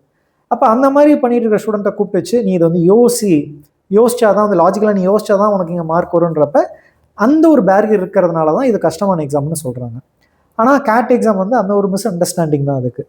நீங்கள் வந்து பேசிக், அதுவும் நான் வந்து +1 +2 வந்து நான் மேக்ஸ் படிக்கலை, காலேஜ் வந்து நான் வந்து இன்ஜினியரிங்லாம் எடுக்கல அப்படின்ற மாதிரி நினச்சி நிறைய ஸ்டூடெண்ட்ஸ் பயந்துட்டு இருப்பாங்க. அதுக்கும் கேட்டுக்கும் பெருசாக சம்மந்தம் இல்லை. 10th வரைக்கும் இருக்க மேக்ஸே உங்களுக்கு 99% ஆஃப் த போர்ஷன்ஸ் வந்து உங்களுக்கு அதில் இருக்கும். மேபி ஏதோ 1% ஏதாவது டீவியேஷன் ஆகலாமே தவிர, ஆனால் 99% ஆஃப் த போர்ஷன்ஸ் உங்களுக்கு 10th வரைக்கும் இருக்க மேக்ஸ் தான். ஸோ அதனால் நீங்கள் என்ன உங்கள் 11th 12th என்ன குரூப் எடுத்திருந்தாலும் சரி, இன்ஜினியரிங்காக நான் இன்ஜினியரிங்காக எதுவுமே பிரச்சனை கிடையாது. 10th வரைக்கும் நீங்கள் மேக்ஸ் வந்து ஓரளவுக்கு பார்த்துருந்தீங்கன்னா போதும். ரெண்டாவது, 10th வரைக்கும் மேக்ஸ் வந்து நீங்கள் ஸ்கூலில் சரியாக படிக்கலை அப்படின்னா இப்போ கூட நீங்கள் எடுத்து அது ப்ரஷ்அப் பண்ணிக்கலாம். நீங்கள் வந்து இதுக்கு பெருசாக ப்ரிப்பரேட்டரி மெட்டீரியல்ஸ்ன்றது கிடையாது. உங்களோட ஸ்கூல் மேக்ஸ் புக்ஸ் தான். 7th 8th 9th 10th maths book எடுத்து அதை புரிஞ்சு படிக்க ஆரம்பிங்க. என்ன சொல்லியிருக்காங்க, எந்த ஒரு ஃபார்முலா வந்தாலுமே அது ஏன் வந்துச்சு, எதுக்கு வந்துச்சு அப்படின்றத ஒன்றா புரிஞ்சு படிக்க. Don't memorise anything, try to understand. அது புரியலையா, ஆன்லைனில் போய் தேடுங்க, யூடியூப்ல போய் பாருங்க. நிறைய நல்ல நல்ல சேனல்ஸ் வந்து அழகழகாக எக்ஸ்பிளைன் பண்ணுறவங்க இருக்காங்க. அப்போ அதில் போய் பார்த்துட்டு எதுக்கு இந்த ஃபார்முலா வந்துச்சு, ஏன் வந்துச்சு அப்படின்றதெல்லாம் நீங்கள் புரிஞ்சுக்க. இப்போ roots of a quadratic equation சொல்கிறாங்க அப்படின்னா என்ன ரூட்ஸ்னால் ஃபஸ்ட்டு என்ன, அதோட மீனிங் என்ன? ஓ, இந்த குவாட்ரேட்டிக் ஈக்குவேஷன் அது வந்து எக்ஸ் ஆக்சிஸ் கட் பண்ணுற இடம் தானா, ஓ இதுதானா இது, அப்போ ஒரு இடத்துல கட் பண்ணால் ஒரு ரூட்டு, கட்டே பண்ணலன்னா ரூட்டு, அந்த மாதிரி ஒவ்வொன்றையும் புரிஞ்சு படிக்க ஆரம்பிங்க. ஏன் ரூட்ஸ்னா ஏன் அந்த ஃபார்முலா வந்துச்சு, அந்த மாதிரி புரிஞ்சு படிக்க ஆரம்பிச்சிங்க அப்படின்னா you will start seeing that this exam is actually very enjoyable exam. And உங்களுக்கு இதை நான் ஏன் இவ்வளோ தூரம் நான் சொல்கிறேன்னா, 2008 நான் எழுதுறப்ப கூட இங்கிலீஷில் கூட ஒகாபுலரின்னு ஒரு விஷயம் இருந்தது. வேர்ட் மீனிங்ஸ் எல்லாம் கேட்பாங்க, சினானிம்ஸ் இருக்கும், ஆன்டனிம்ஸ் இருக்கும், கிராமர்லாம் இருக்கும். அப்போ சிட்டியில் படிக்காமல் ஒரு டவுன்லேயோ ஒரு வில்லேஜ்லேயோ படிச்சுட்டு பெருசாக ஒகாபுலரி எக்ஸ்போஷர் ஆகாத ஸ்டூடெண்ட்ஸ்க்கெல்லாம் அது ஒரு டிஸ்அட்வான்டேஜாக கூட அந்த டைமில் இருந்திருக்கலாம். அந்த மாதிரி கூட இப்போ இல்லைப்பா. இப்போ வந்து பார்த்தீங்கன்னா உங்களுக்கு ஒகாபுலரி கிடையாது, கிராமர் கிடையாது. கேட் உங்கள்கிட்ட இருந்து எதிர்பார்க்கறது என்னன்னா, பையனுக்கு வந்து பேசிக்கான மேக்ஸ் நாலேஜ், பேசிக்கான இங்கிலீஷ் நாலேஜ், ப்ளஸ் நல்ல லாஜிக்கலாக ப்ராப்ளம் சால்விங் எபிலிட்டி இருக்கா இல்லையான்னு தான் டெஸ்ட் பண்ணுறாங்க. அவங்க உங்கள்கிட்ட வந்து உங்களோட மேக்ஸ் ஸ்கில் செட்டை எதிர்பார்க்கல, உங்களோட இங்கிலீஷ் ஸ்கில் செட்டை எதிர்பார்க்கல. மேக்ஸு இங்கிலீஷ் இதை ரெண்டையும் யூஸ் பண்ணி உங்களோட ப்ராப்ளம் சால்விங் எபிலிட்டியை தான் அவங்க டெஸ்ட் பண்ணுறாங்க. ஒரு பிரச்சனையை கொடுத்தா, ஒரு ப்ராப்ளமை கொடுத்தா இவங்க இந்த மேக்ஸ் ப்ராப்ளமை எப்படி சால்வ் பண்ணுறாங்கன்னு பார்க்குறாங்க. இந்த ஒரு ஓகே கிவன் டேட்டா இது, அதுலேருந்து நம்ம இதை கண்டுபிடிக்கலாம், அதை கண்டுபிடிச்சதுக்கப்புறம் அதுலேருந்து இதை கண்டுபிடிக்கலாம். நீங்கள் ஒரு ப்ராப்ளம் சால்விங் அப்ரோச் நீங்கள் எடுக்கிறீங்கன்னா, இன்னைக்கு மேக்ஸில் ஒரு ப்ராப்ளம் சால்விங் அப்ரோச் எடுக்கிற ஒரு ஸ்டூடெண்ட்டு நாளைக்கு ரியல் லைஃப்பில் பிஸ்னஸ் ப்ராப்ளம்ஸும் அதே மாதிரி சால்வ் பண்ண முடியுன்ற ஐடியானால தான். இல்லைனா யோசிச்சு பாருங்களேன், அதே மாதிரி அவ்வளோ பெரிய இன்ஸ்டியூஷன்ஸ் எதுக்கு 10th மேக்ஸ் எக்ஸாம் வந்து வச்சு கேட்குறாங்க? ஏன்னா they are not testing your ஜாமெட்ரியில் உங்களுக்கு குவாட்ரேட்டிக் ஈக்குவேஷன் ஃபார்முலா தெரியுமா தெரியாதான்னு அவங்க தெரிஞ்சு என்ன பண்ண போகிறாங்க. ஸோ அவங்க அதை டெஸ்ட் பண்ணலை, அவங்க அதை யூஸ் பண்ணி உங்களோட ப்ராப்ளம் சால்விங் எபிலிட்டியை டெஸ்ட் பண்ணுறாங்க. அப்போ நீங்கள் ஒரு லாஜிக்கல், சார் நான் வந்து எது படித்தாலும் புரிஞ்சு படிப்பேங்க சார் அப்படின்ற மாதிரி ஒரு ஸ்டூடெண்ட்டாக இருந்தீங்க அப்படின்னா, நீங்கள் first 7th 8th 9th 10th maths book எடுத்து கான்செப்ட்ஸை புரிஞ்சு படிங்க. புரிஞ்சு படித்து அப்புறம் நல்ல ஒரு ரீடிங் ஹேபிட்டு வேணும். நல்ல ஒரு ரீடிங் ஹேபிட்டு, புக்ஸ் எடுத்து படிக்கலாம், நியூஸ் பேப்பர்ஸ் படிக்கலாம், நியூஸ் பேப்பரில் எடிட்டோரியல்ஸ் இல்லைனா ஒப்பீனியன்ஸ்ன்னு சொல்லுவாங்க, அந்த செக்ஷன்ஸ் எடுத்து படிக்கலாம். ஏதாவது வார்த்தைகள் புரியலனா உடனே டிக்ஷனரி எடுக்க வேணாம். முடிஞ்ச அளவுக்கு அந்த டிக்ஷனரி பார்க்காமலே அந்த வார்த்தைகளுக்கான மீனிங் என்னன்னு கான்டெக்ஸ்டுவலாக புரிஞ்சுக்க ட்ரை பண்ணிட்டு, அதுக்கப்புறம் நீங்களா ஒரு அசம்ஷன் பண்ணி உங்களுக்கு ஒரு கெஸ்ஸிங் மிஷின் மைண்டில் ஃபார்ம் பண்ண வச்சு ஒரு கெஸ் பண்ணுவீங்க. இந்த கான்டெக்ஸ்டில் போடுறதுனால இந்த வார்த்தைக்கு இது ஒரு மீனிங்காக இருக்கலாம்னு கெஸ் பண்ணிட்டு, அதுக்கப்புறம் போய் டிக்ஷனரி அந்த பேசேஜ்லாம் படித்து முடிச்சுட்டு அப்புறம் போய் டிக்ஷனரி செக் பண்ணிட்டு நீங்கள் கெஸ் பண்ணது கரெக்டாக இல்லை சம்மந்தம் இல்லாத ஒரு மீனிங்காக இருக்கா என்ன ஏதுன்னு பண்ணிட்டு அந்த மாதிரி ரெகுலராக ரீடிங் ஹேபிட் நீங்கள் பண்ணிவிட்டு புக்ஸ் படிங்க. நிறைய ஹவர்ஸ் டுகெதர் உட்காந்து ரீடிங் ஹேபிட் வந்து இன்க்ளூட் பண்ணுங்க. நியூஸ் பேப்பர்ஸ் அண்ட் எடிட்டோரியல்ஸ் படிங்க. ஸ்கூலில் மேக்ஸ் புக்ஸ் வந்து நல்லா படிங்க, புரிஞ்சு படிங்க. ஸ்கூலில் படிச்சிருக்கல சார் நான் ஸ்கூலில் பெருசாக மேக்ஸ் படிக்கிறதுனா பரவாயில்ல, it is not too late. இப்போ இருந்து நீங்கள் ஆரம்பிக்கலாம். ஸ்கூலில் படிக்கிறப்ப கூட நமக்கு அந்த வயசில் 12 13 14 15 வயசு தான் இருக்கும். இப்போ வந்து உங்களுக்கு அதோட கொஞ்சம் ஜாஸ்தி வயசு இருக்கும். அப்போ வந்து உங்களோட அண்டர்ஸ்டாண்டிங் எபிலிட்டி, உங்களோட அண்டர்ஸ்டாண்டிங் மெச்சூரிட்டியும் கொஞ்சம் இம்ப்ரூவ் ஆயிருக்கும்.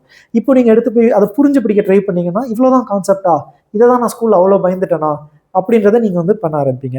மேக்ஸை வந்து நீங்கள் புரிஞ்சு படிச்சிங்க அப்படின்னா அது மாதிரி ஒரு என்ஜாயபிள் சப்ஜெக்ட் உங்களுக்கு இருக்கவே இருக்காது. ஸோ இதை நான் சொன்ன மாதிரி இந்த மேக்ஸ் நல்லா பேசிக்ஸ் பில்டு பண்ணுங்கள், ரீடிங் ஹேபிட் பில்டு பண்ணுங்கள், புக்ஸாக இருக்கட்டும் நியூஸ் பேப்பர்ஸாக இருக்கட்டும். And involve your self in any thing that makes you think. உங்களை யோசிக்க வைக்கிற மாதிரி ஒரு பசில்ஸ் இருக்கா எடுத்து சால்வ் பண்ணுங்கள். ஒரு செஸ் விளாடணும்னு தோணுதா எடுத்து பண்ணுங்க. நியூஸ் பேப்பரில் இந்த சுடோக்கூஸ்ன்ற மாதிரி வருதில்ல, அதெல்லாம் எடுத்து பண்ணுங்க. சார் சுடோக்குக்கும் கேட்டுக்கும் என்ன சம்மந்தம்னு நினைக்க வேணாம். சுடோக்குல what you're essentially doing is numbers fill பண்ணுறீங்க. You are actually doing data filling, data interpret பண்ணுறீங்க. இந்த இடத்துல 3 வருது, இங்கே 3 வருது, இங்கே 3 வராது, தேர்ஃபோர் இங்கன்னு சொல்லிட்டு ஒரு லாஜிக்காக நீங்கள் ஃபாலோ பண்ணுறீங்க. கேட்டில் டேட்டா இன்டர்பிரிட்டேஷன் செக்ஷனில் ஒரு சில டேபிள் டேட்டா மிஸ்ஸிங் செட்ஸ்லலாம் இந்த சுடோக்கோட கிட்டத்தட்ட லாஜிக்ஸ் அப்படியே உங்களுக்கு வரும். ஸோ அதனால் involve your self in anything that makes you think. உங்களை யோசிக்க வைக்கிற பசில்ஸு, பிரெயின் டீசர்ஸு, செஸ்ஸு, சுடோக்கு அந்த மாதிரி விஷயங்கள் வந்து பண்ண ஆரம்பிங்க. ஒரு விஷயம் மெமரைஸ் பண்ணிட்டு பண்ணுறத விட ஏன் வந்துச்சுன்னு கேட்டு லாஜிக்கலாக நீங்கள் பண்ண ஆரம்பிச்சிங்கன்னா you will be able to do good. So அந்த மாதிரி பண்ணுற ஸ்டூடெண்ட்ஸ்லாம் நீங்கள் போய் கேட்டு பாருங்களேன், கேட் வந்து கஷ்டம் சொல்ல மாட்டாங்க. ஸோ அதனால தான் கேட் வந்து கஷ்டமான எக்ஸாம்னா கிடையாது. ஸோ கேட் வந்து இட்ஸ் அன் என்ஜாயபிள் ப்ராசஸ். புரிஞ்சு படிச்சிங்க அப்படின்னா you can actually enjoy this process. So மெயினாக வந்து இந்த எக்ஸாம்னாலே நம்ம படிச்சுட்டு நீங்கள் சொன்ன மாதிரி ஒரு 1 or 2 monthsலேயே நம்ம அந்த 10th போர்ஷன் படிச்சிடலாம். பட் இந்த எக்ஸாமுக்கு ப்ராக்டிஸ் தான் ரொம்ப மெயின். ஸோ அப்படிங்கும்போது அந்த மார்க் டெஸ்ட் தான் வந்து அதை எப்படி அனலைஸ் பண்ணுறதுன்ற டவுட் நிறையா ஸ்டூடெண்ட்ஸுக்கு இருக்குது. ஸோ அதுக்கு உங்களோட டிப்ஸ்? பேசிக்காக கேட் எக்ஸாம் வந்து இப்போ எப்படின்னா, கிளாஸஸ் வந்து நம்ம எவ்வளோ அட்டன் பண்ணாலுமே எவ்வளோ தூரம் நம்ம ப்ராக்டிஸ் பண்ணுறதுன்ற ஒரு அடிஷ்னல் ஃபேக்டர் ரொம்ப ரொம்ப முக்கியமான ஃபேக்டர். இப்போ நீங்கள் வந்து ரெகுலராக நிறைய ப்ராக்டிஸ் பண்ணுங்கள். இது கிளாஸஸில் நீங்கள் வந்து ஒரு கிளாஸ் அட்டன் பண்ணி எல்லா கான்செப்ட்ஸ் கற்றுக்கிறதா இருக்கட்டும், இல்லை ஸ்கூல் புக்ஸ்லேருந்து கான்செப்ட்ஸ் கற்றுக்கிறதா இருக்கட்டும், இல்லை ஆன்லைன் யூடியூப் வீடியோஸ்லேருந்து அதர் வீடியோஸ்லேருந்து கற்றுக்கிறதா இருக்கட்டும், கான்செப்ட்ஸ் கற்றுக்கிறது ஃபஸ்ட்டு வேலை. 2வது வேலை, நான் கான்செப்ட்ஸ் கற்று முடிச்சுட்டேன், இப்போ நான் வந்து ப்ராப்ளம்ஸ் நிறைய போடணும். ஏன்னா இப்போ டைம் அண்ட் ஒர்க்குன்னு ஒரு கான்செப்ட் எடுத்தீங்கன்னு ஒரு டாபிக் எடுத்தீங்கன்னா அதில் இருக்க கான்செப்ட்ஸ் ரொம்ப குறைவு. ஒரு 2-3 மணி நேரத்தில் இன் அண்ட் அவுட் இவ்வளோ தான் கான்செப்ட்ஸ்னு சொல்லி கற்றுக்கலாம். ஆனால் அந்த கான்செப்ட்ஸ் கற்றுக்கிட்டாலே என்னால் ஒரு கேட் லெவல் ப்ராப்ளம் போட முடியுமான்னா கிடையாது. ஏன்னா டிஃப்ரெண்ட் டைப்ஸ் ஆஃப் ப்ராப்ளம்ஸுக்கு டிஃப்ரெண்ட் டைப் ஆஃப் அப்ரோச்சஸ் நமக்கு தேவைப்படும். அதை நம்ம எப்படி கற்றுக்கிறது அப்படின்னா நிறைய ப்ராப்ளம்ஸ் நம்ம எக்ஸ்போஸ் பண்ணணும். எவ்வளோக்கு எவ்வளோ நம்ம சம்ஸ் போட்டு போட்டு போட்டு போட்டு நம்ம வந்து ப்ராக்டிஸ் பண்ணுறோமோ அவ்வளோக்கு வந்து இது நமக்கு ஹெல்ப்ஃபுல்லாக இருக்கும். ஸோ நீங்கள் வந்து என்ன பண்ணணும்னா பென்னு நோட் புக் எடுத்து நோட் புக் கணக்காக நீங்கள் காலி பண்ணணும். ஏகப்பட்ட நோட் புக் எடுத்து சம்ஸ் போட்டு போட்டு போட்டு போட்டு போட்டு எவ்வளோக்குள்ளோ நீங்கள் வந்து நோட் புக்ஸ் காலி பண்ணுறீங்களோ அவ்வளோக்கு. அதுக்காக நீங்கள் போடுறப்பையும் புரிஞ்சு படிக்கணும். ஏன் இது வந்துச்சு ஃபீட்பேக். நீங்கள் ஒரு இடத்துல ஒரு அப்ரோச் வந்து நீங்கள் எப்படி போடுறதுன்னு தெரியல, ஒரு அப்ரோச் கற்றுக்கிட்டீங்கன்னா அண்டர்ஸ்டாண்டட். இதே மாதிரி கொஷின் நாளைக்கு இன்னொருக்கா வர்றப்ப அதை போட தெரியணும் உங்களுக்கு. ஸோ அதையும் நீங்கள் வந்து பார்த்துக்கணும். அப்புறம் ஏதோ ஒரு சம்மில் ஏதோ ஒரு மிஸ்டேக் பண்ணுறீங்கன்னா மிஸ்டேக்ஸை கவனிச்சுக்கணும். இந்த மாதிரி மிஸ்டேக்ஸ் நான் பண்ணுறேன்னா இதே மாதிரி கொஷின் அடுத்த தடவை வர்றப்ப நான் மிஸ்டேக் பண்ணக்கூடாது. ஒரு கொஷினில் வந்து அழகாக ஒரு சம் கேட்டிருக்காங்க, ஸ்பீட் டைம் டிஸ்டன்ஸில் நீங்கள் சால்வ் பண்ணிவிட்டு ஆன்சர் வந்து km/h நீங்கள் எழுதி வச்சுட்டு வந்துட்டீங்க. அதுக்கப்புறம் வெளியே வந்து பார்த்தா ஆன்சர் தப்பு. என்னென்னு பார்த்தா கொஷினில் what is the speed of this person in மீட்டர்/செகண்ட்னு கேட்டிருக்காங்க. அப்போ அந்த கன்வர்ஷன் நான் போடாமல் விட்டானா அப்படின்ற ஒரு மிஸ்டேக் நீங்கள் கற்றுக்குறீங்கன்னு வைங்களேன். அதை மைண்டில் வச்சுட்டு நெக்ஸ்ட் டைம் இதே மாதிரி கொஷின் வர்றப்ப உங்கள் மைண்ட் போய் வெரிஃபை பண்ணும். போன தடவை நம்ம அந்த யூனிட்ஸ் நம்ம தப்பாக போட்டோம்ல, இந்த தடவை அது அந்த மாதிரி ஏதாவது கேட்டிருக்காங்களா? கேட்கல, அப்போ பிரச்சனை இல்லை. ஆமாம் கேட்டிருக்காங்க. ஸோ அந்த ஒரு காஷியஸ்னஸ் வந்து நீங்கள் பில்டு பண்ணணும். அந்த ஏதாவது ஒரு மிஸ்டேக் பண்ணுறீங்கன்னா மிஸ்டேக்ஸ் வச்சு தான் நம்ம வந்து கற்றுக்குவோம். மிஸ்டேக்ஸ் கண்டிப்பாக தேவை. மிஸ்டேக்ஸ் கண்டிப்பாக எவ்வளோக்குள்ள மிஸ்டேக்ஸ் பண்ணுறீங்களோ அவ்வளோக்குள்ள உங்கள் லேர்னிங் நல்லாயிருக்கும். ஆனால் பண்ணுற மிஸ்டேக்ஸ்லேருந்து லேர்னிங் நீங்கள் எடுத்துக்கணும். அது ரொம்ப முக்கியம். ஒரு 10 மிஸ்டேக் பண்ணுறீங்கன்னா 10 புது லேர்னிங் உங்களுக்கு வரப்போகுதுன்னு அர்த்தம். அந்த 10 மிஸ்டேக்ஸ் பண்ணதுக்கப்புறம் இதே 10 மிஸ்டேக்ஸு இன்னொரு ப்ராப்ளமில் சிமிலர் ப்ராப்ளம் வர்றப்ப அதில் பண்ணாமல் இருக்கணும். அதை நீங்கள் பண்ணிட்டீங்க அப்படின்னா உங்களோட க்ரோத் நல்லா போயிட்டு இருக்குன்னு வச்சுக்கோங்களேன். ஸோ ஃபஸ்ட்டு வந்து கான்செப்ட்ஸ் கற்றுக்கிறது. 2வது இந்த மாதிரி ப்ராப்ளம்ஸ் எக்கச்சக்கமாக நம்ம வந்து உட்காந்து ப்ராக்டிஸ் பண்ணுறது. இந்த ப்ராப்ளம்ஸ் ப்ராக்டிஸ் பண்ணுறதுலையுமே ஒரு 3 லெவலாக நம்ம வந்து பிரிக்கலாம். ஒரு ஸ்டூடெண்ட் வந்து லெவல் 0, லெவல் 1, லெவல் 2ன்னு பிரிக்கலாம். லெவல் 0 அப்படின்றது என்னென்னா, சார் இந்த சம் எனக்கு போட தெரியலைங்க அப்படின்றது லெவல் 0. லெவல் 1ன்றது என்னென்னா, எனக்கு இந்த சம் கொடுத்தீங்கன்னா டைம் கன்ஸ்டன்ஸ் கொடுக்காதீங்க, எவ்வளோ டைம் வேணா எனக்கு கொடுத்தீங்கன்னா எங்கேயாவது முட்டி மோதி கஷ்டப்பட்டு ஏதாவது ஒரு மெத்தட் நான் போய் போட்டுருவேன் அப்படின்றது லெவல் 1. லெவல் 2ன்றது I will solve it and I can solve it efficiently also. 2-3 நிமிஷம் அதனால சால்வ் பண்ணுற முடியும். அப்போ நிறைய பேர் வந்து லெவல் 0ல் தான் இருப்போம் நிறைய கான்செப்ட்ஸில். இனிஷியலாக லெவல் 1 போகிறதே பெரிய அச்சீவ்மெண்ட்டு. ஒரு சம்மை சால்வ் பண்ண தெரியறதுன்றதே ஒரு மிகப்பெரிய அச்சீவ்மெண்ட்டு. ஃபஸ்ட்டு அங்கே ரீச் ஆகுங்க. அங்கே ரீச் ஆனதுக்கப்புறம் ஒரு சம்மை வந்து ஏதோ ஒரு மெத்தடில் நீங்கள் போட்டிங்கன்னா அதோட நிறுத்தாமல் இதோட பெட்டராக எப்படி போடுறது, இதுக்கு ஒரு ஃபார்முலா டிபெண்ட்டாக தான் நம்ம போகணுமா, லாஜிக்கலாக வேறு ஏதாவது அப்ரோச்சஸ் இருக்கா, இதோட இன்னும் ஃபாஸ்டர் மெத்தட்ஸ் ஏதாவது இருக்கான்னு கொஞ்சம் எக்ஸ்ப்ளோரேஷன் பண்ணுங்கள். Give yourself the freedom to go and explore in and around each problem. போயிட்டு ஒரு சம் போட்டதுக்கப்புறம் இது ரிலேட்டடாக வேறு என்னென்னலாம் நம்ம கற்றுக்கலாம். நீங்களே கேள்வி கேளுங்க, இந்த சம் வந்திருக்கா, அப்போ இதுலேயே இந்த மாதிரி மாடிஃபிகேஷன் பண்ணாங்கன்னா அது எப்படி போடுறது, இதில் இந்த டேட்டாக்கு பதிலாக இப்படி கொடுத்தாங்கன்னா எப்படி போடுறது.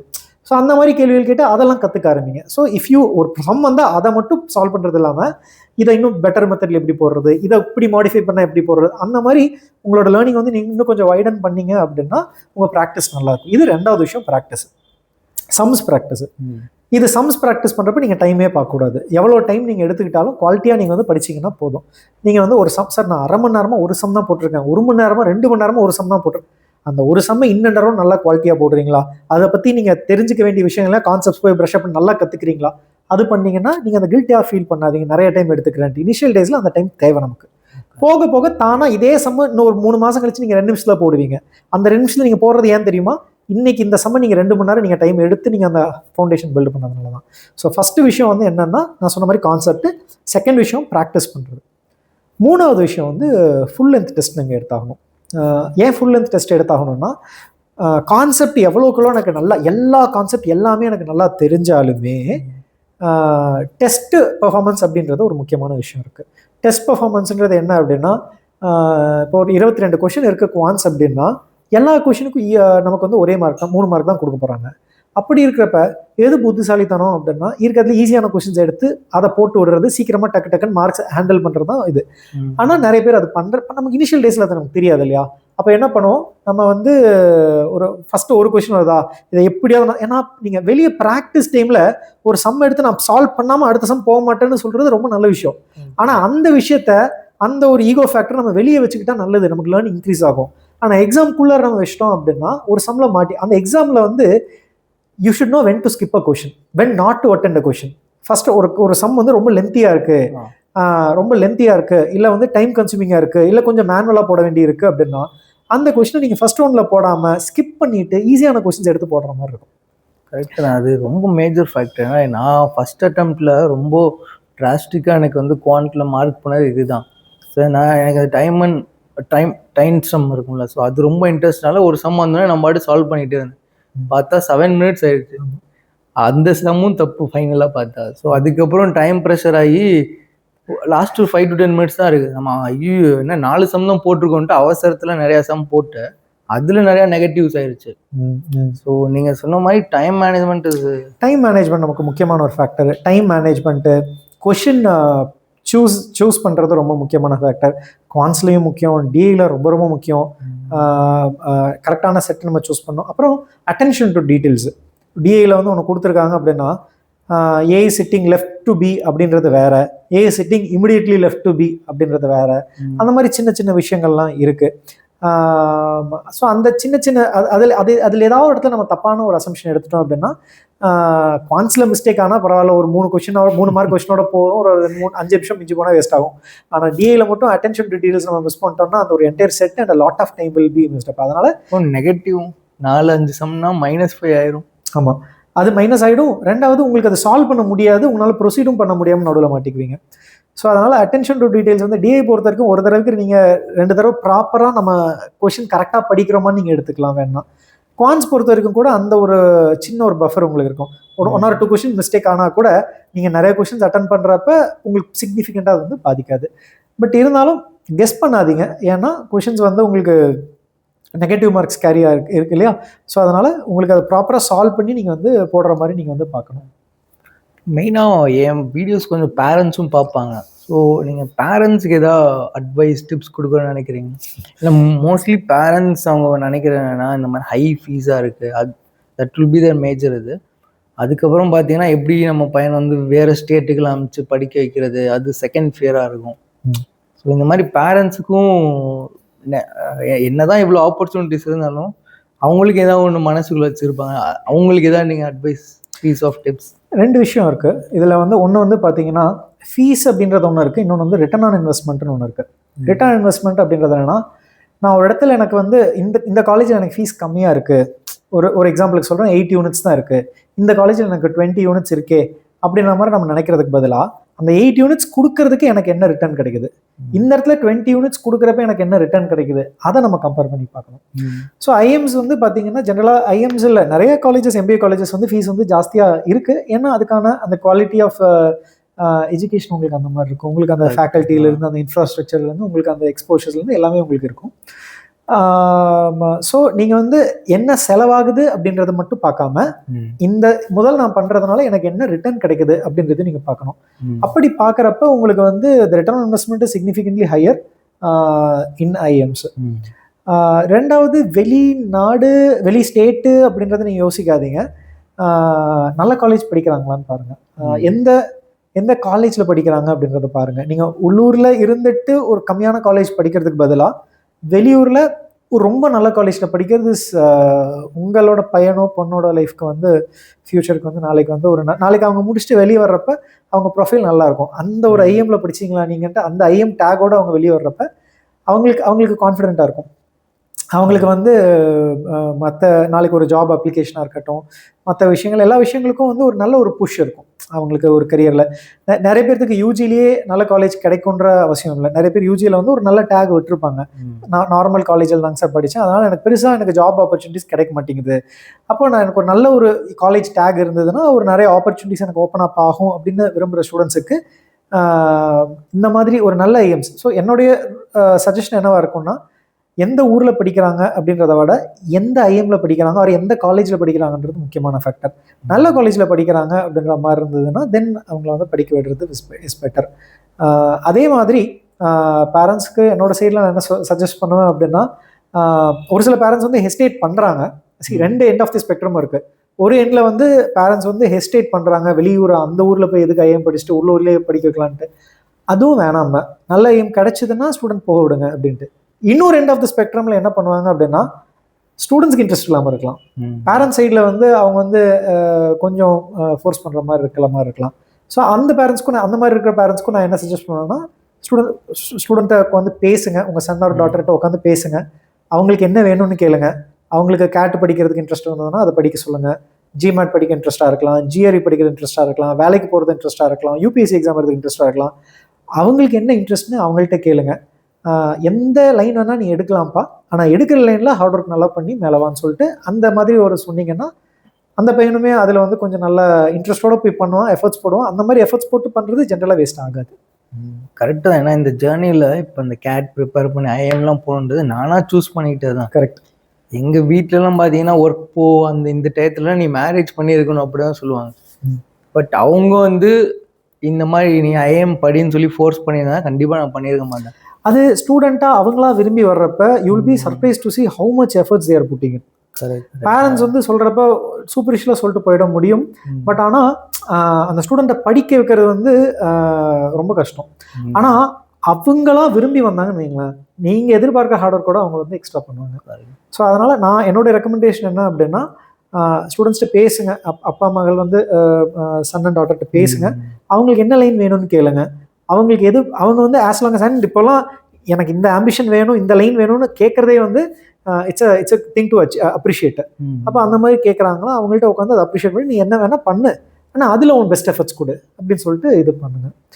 And even if they take gate exam appear பண்ணுறாங்கன்னு வைங்களேன், அங்கேயுமே என்னோட ஒரு ஹம்பிள் ரெக்வஸ்ட்டாக நான் பேரண்ட்ஸ்க்கு வைக்கிறது என்னென்னா, you need to give students freedom to fail.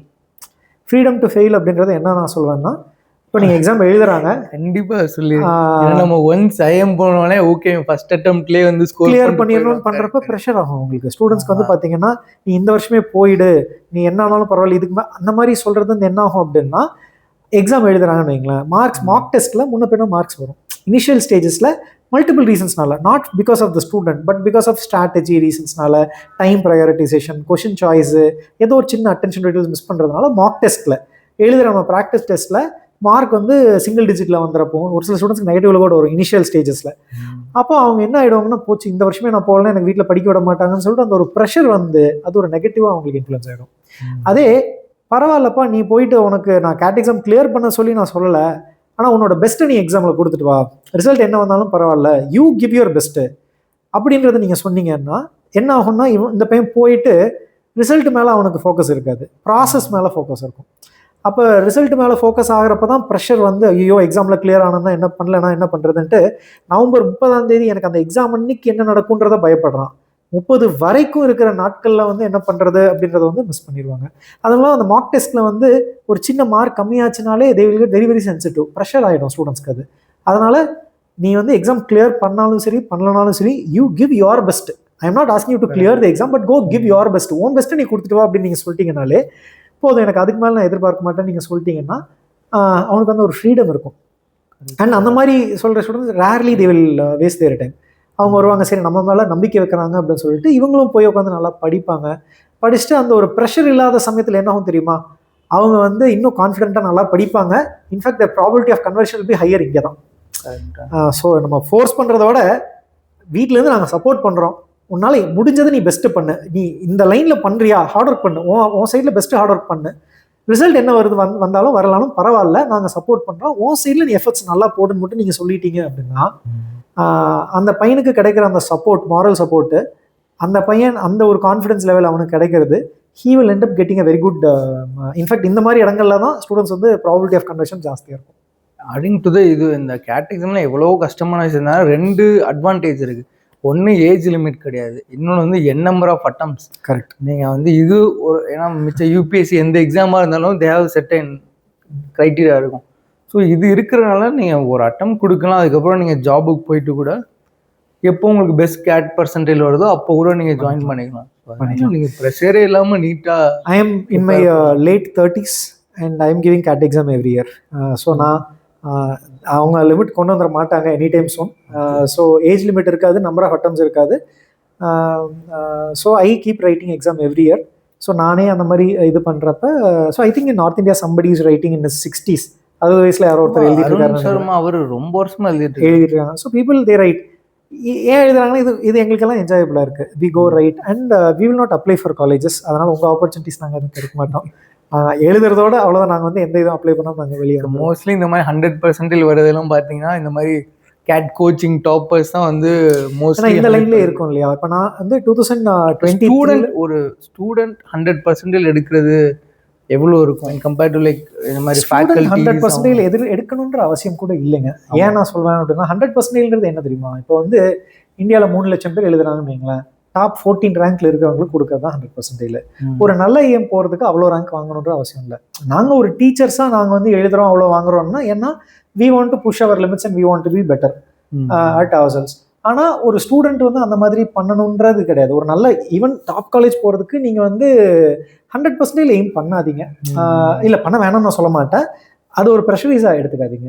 நீங்கள் வந்து இப்போ எப்படின்னா, நான் ஜென்ரலாக ஸ்டூடெண்ட்ஸ்க்கு என்ன சஜஸ்ட் பண்ணுவேன்னா, நீங்கள் இனிஷியல் டேஸில் ஆரம்பிக்கிறப்ப ஸ்டெப் பை ஸ்டெப் டார்கெட்ஸ் எடுத்தோடனே நம்ம பெரிய டார்கெட் வச்சு அது நமக்கு ஓவர்வெல்மிங் ஆகிட்டு நமக்கு அது பயப்பட வாய்ப்பு இருக்குது. அதனால சின்ன டார்கெட் வைங்க. நான் 3 செக்ஷன்லையுமே நான் 5 கொஷின் அட்டன் பண்ணணும் வைங்க, ரீச் ஆகுதா? அடுத்து 3 செக்ஷன்லையுமே 8 கொஷின் அட்டன் பண்ணணும், ரீச் ஆகுறீங்களா? அடுத்து 3 செக்ஷன்லையும் இவ்வளவு மார்க் வாங்கணும். கொஞ்சம் கொஞ்சமாக படிப்படியாக போகிறப்ப நீங்கள் 60% லெவலில் இருக்கீங்களா, 70 வருவீங்க, 85 வருவீங்க, 90 வருவீங்க, 95 வருவீங்க, ஆர்கானிக்காக க்ரோம். அப்போ உங்களுக்கு அந்த ப்ரெஷர் இருக்காது. நீங்கள் இருக்கிற லெவல்லேருந்து கொஞ்சம் ஜாஸ்தியாக டார்கெட் வைங்க, அதை கன்சிஸ்டண்ட்டாக அச்சீவ் பண்ணுங்கள். அப்புறம் அங்கேருந்து கொஞ்சம் ஜாஸ்தியாக டார்கெட் வைங்க, அதை அச்சீவ் பண்ணுங்கள். ஸோ அந்த மாதிரி பண்ணுங்கள். 100% அப்படின்றது வந்து என்னென்னா இட் இஸ் லைக் ரொம்ப எப்படின்னா நிறைய ஃபேக்டர்ஸ் இன்வால்வ் ஆகும்னு வச்சுக்கோங்களேன். இப்போ வந்து 2023ல் குவான்ஸில் வந்து நான் 100% வாங்கினப்ப நான் வந்து 2017ல் வந்து இப்பயுமே நான் அப்பயுமே எனக்கு ஒரே ஒரு சின்ன ஒரு ஆசைனா என்னைக்காவது ஒரு நாள் ஒரு 100% வாங்கணும் அப்படின்ட்டு. ஆனால் நம்ம எவ்வளோ ப்ரிப்பேர் பண்ணாலுமே 2019ல் I was at my best preparation mode. அப்பயுமே என்னால் வந்து அந்த 99.96 வரைக்கும் வர முடிஞ்சதே தான் அந்த 100% வர முடியல. உங்களுக்கு வந்து பார்த்தீங்கன்னா ஏகப்பட்ட ஃபேக்டர்ஸ் எல்லாமே உங்கள் ஃபேவரில் அமையணும். அந்த அன்னைக்கு வந்து கொஷின்ஸ் இப்போ வந்து 2022ல் வந்து பார்த்தீங்கன்னா குவான்ஸ் எல்லாம் எப்படி இருந்தது அப்படின்னா, அந்த வருஷமா நான் வந்து 22 கொஷின்ஸ். இப்போ ஸ்டூடெண்ட்ஸ் எல்லாம் வந்து ஒரு 5-10 கொஷின்ஸ் அட்டன் பண்ணுறாங்கன்னா எங்களை மாதிரி டீச்சர்ஸ் வந்து ஒரு 17-18 கொஷின் அந்த மாதிரிலாம் அட்டன் பண்ணுவோம். இப்போ நான் வந்து 2022ல் 17 கொஷின் அட்டன் பண்ணேன். அதுக்கு 99.9 சேஞ்ச் அந்த மாதிரி ஏதோ ஒரு பர்சன்டேஜ் வந்தது குவான்ஸில். எனக்கு வந்து அந்த வருஷம் 2023 நான் பண்ணுறப்ப என்னன்னா கொஞ்சம் இன்னும் ப்ரிப்பேர் பண்ணுவோம், நல்லா ப்ரிப்பரேஷன் நல்லா எஃபர்ட்ஸ் போட்டு ஒரு 100%னா ஒரு 21-22 கொஷின்லாம் புஷ் பண்ணால் 100% வாங்கலாம்னு சொல்லிட்டு தான் நான் ட்ரை பண்ணேன். அந்த வருஷம் நல்லா எஃபர்ட்ஸ் போட்டேன். 2023 நான் ஸ்டூடெண்ட்ஸ்க்கு டீச் பண்ணுறது மட்டும் இல்லாமல் அவங்க கூட சேர்ந்து நானும் டெஸ்ட் எல்லாம் எழுதி நல்லா ப்ரிப்பரேஷன் பண்ணி கிட்டத்தட்ட ஒரு 100% லெவல் வாங்குற அளவுக்கு நான் இன் டர்ம்ஸ் ஆஃப் எஃபர்ட்ஸ் வந்தேன். 21 கொஷின் 22 கொஷின் அட்டன் பண்ணால் வாங்கிடலாம்னு சொல்லிட்டு அந்த வருஷம் நான் எழுதினேன். எழுதி பார்த்தா அந்த வருஷம் கொஞ்சம் குவான்ஸ் வந்து கொஞ்சம் அல்ஜிப்ரா ஹெவியாக வந்தது, ஈக்குவேஷன்ஸ் எல்லாம் நிறையா வந்தது. ஆமாங்க, அந்த வருஷம் வந்தப்போ வந்து என்னாச்சுன்னா ஒரு 17 கொஷினுக்கு மேலே என்னால் போக முடியல.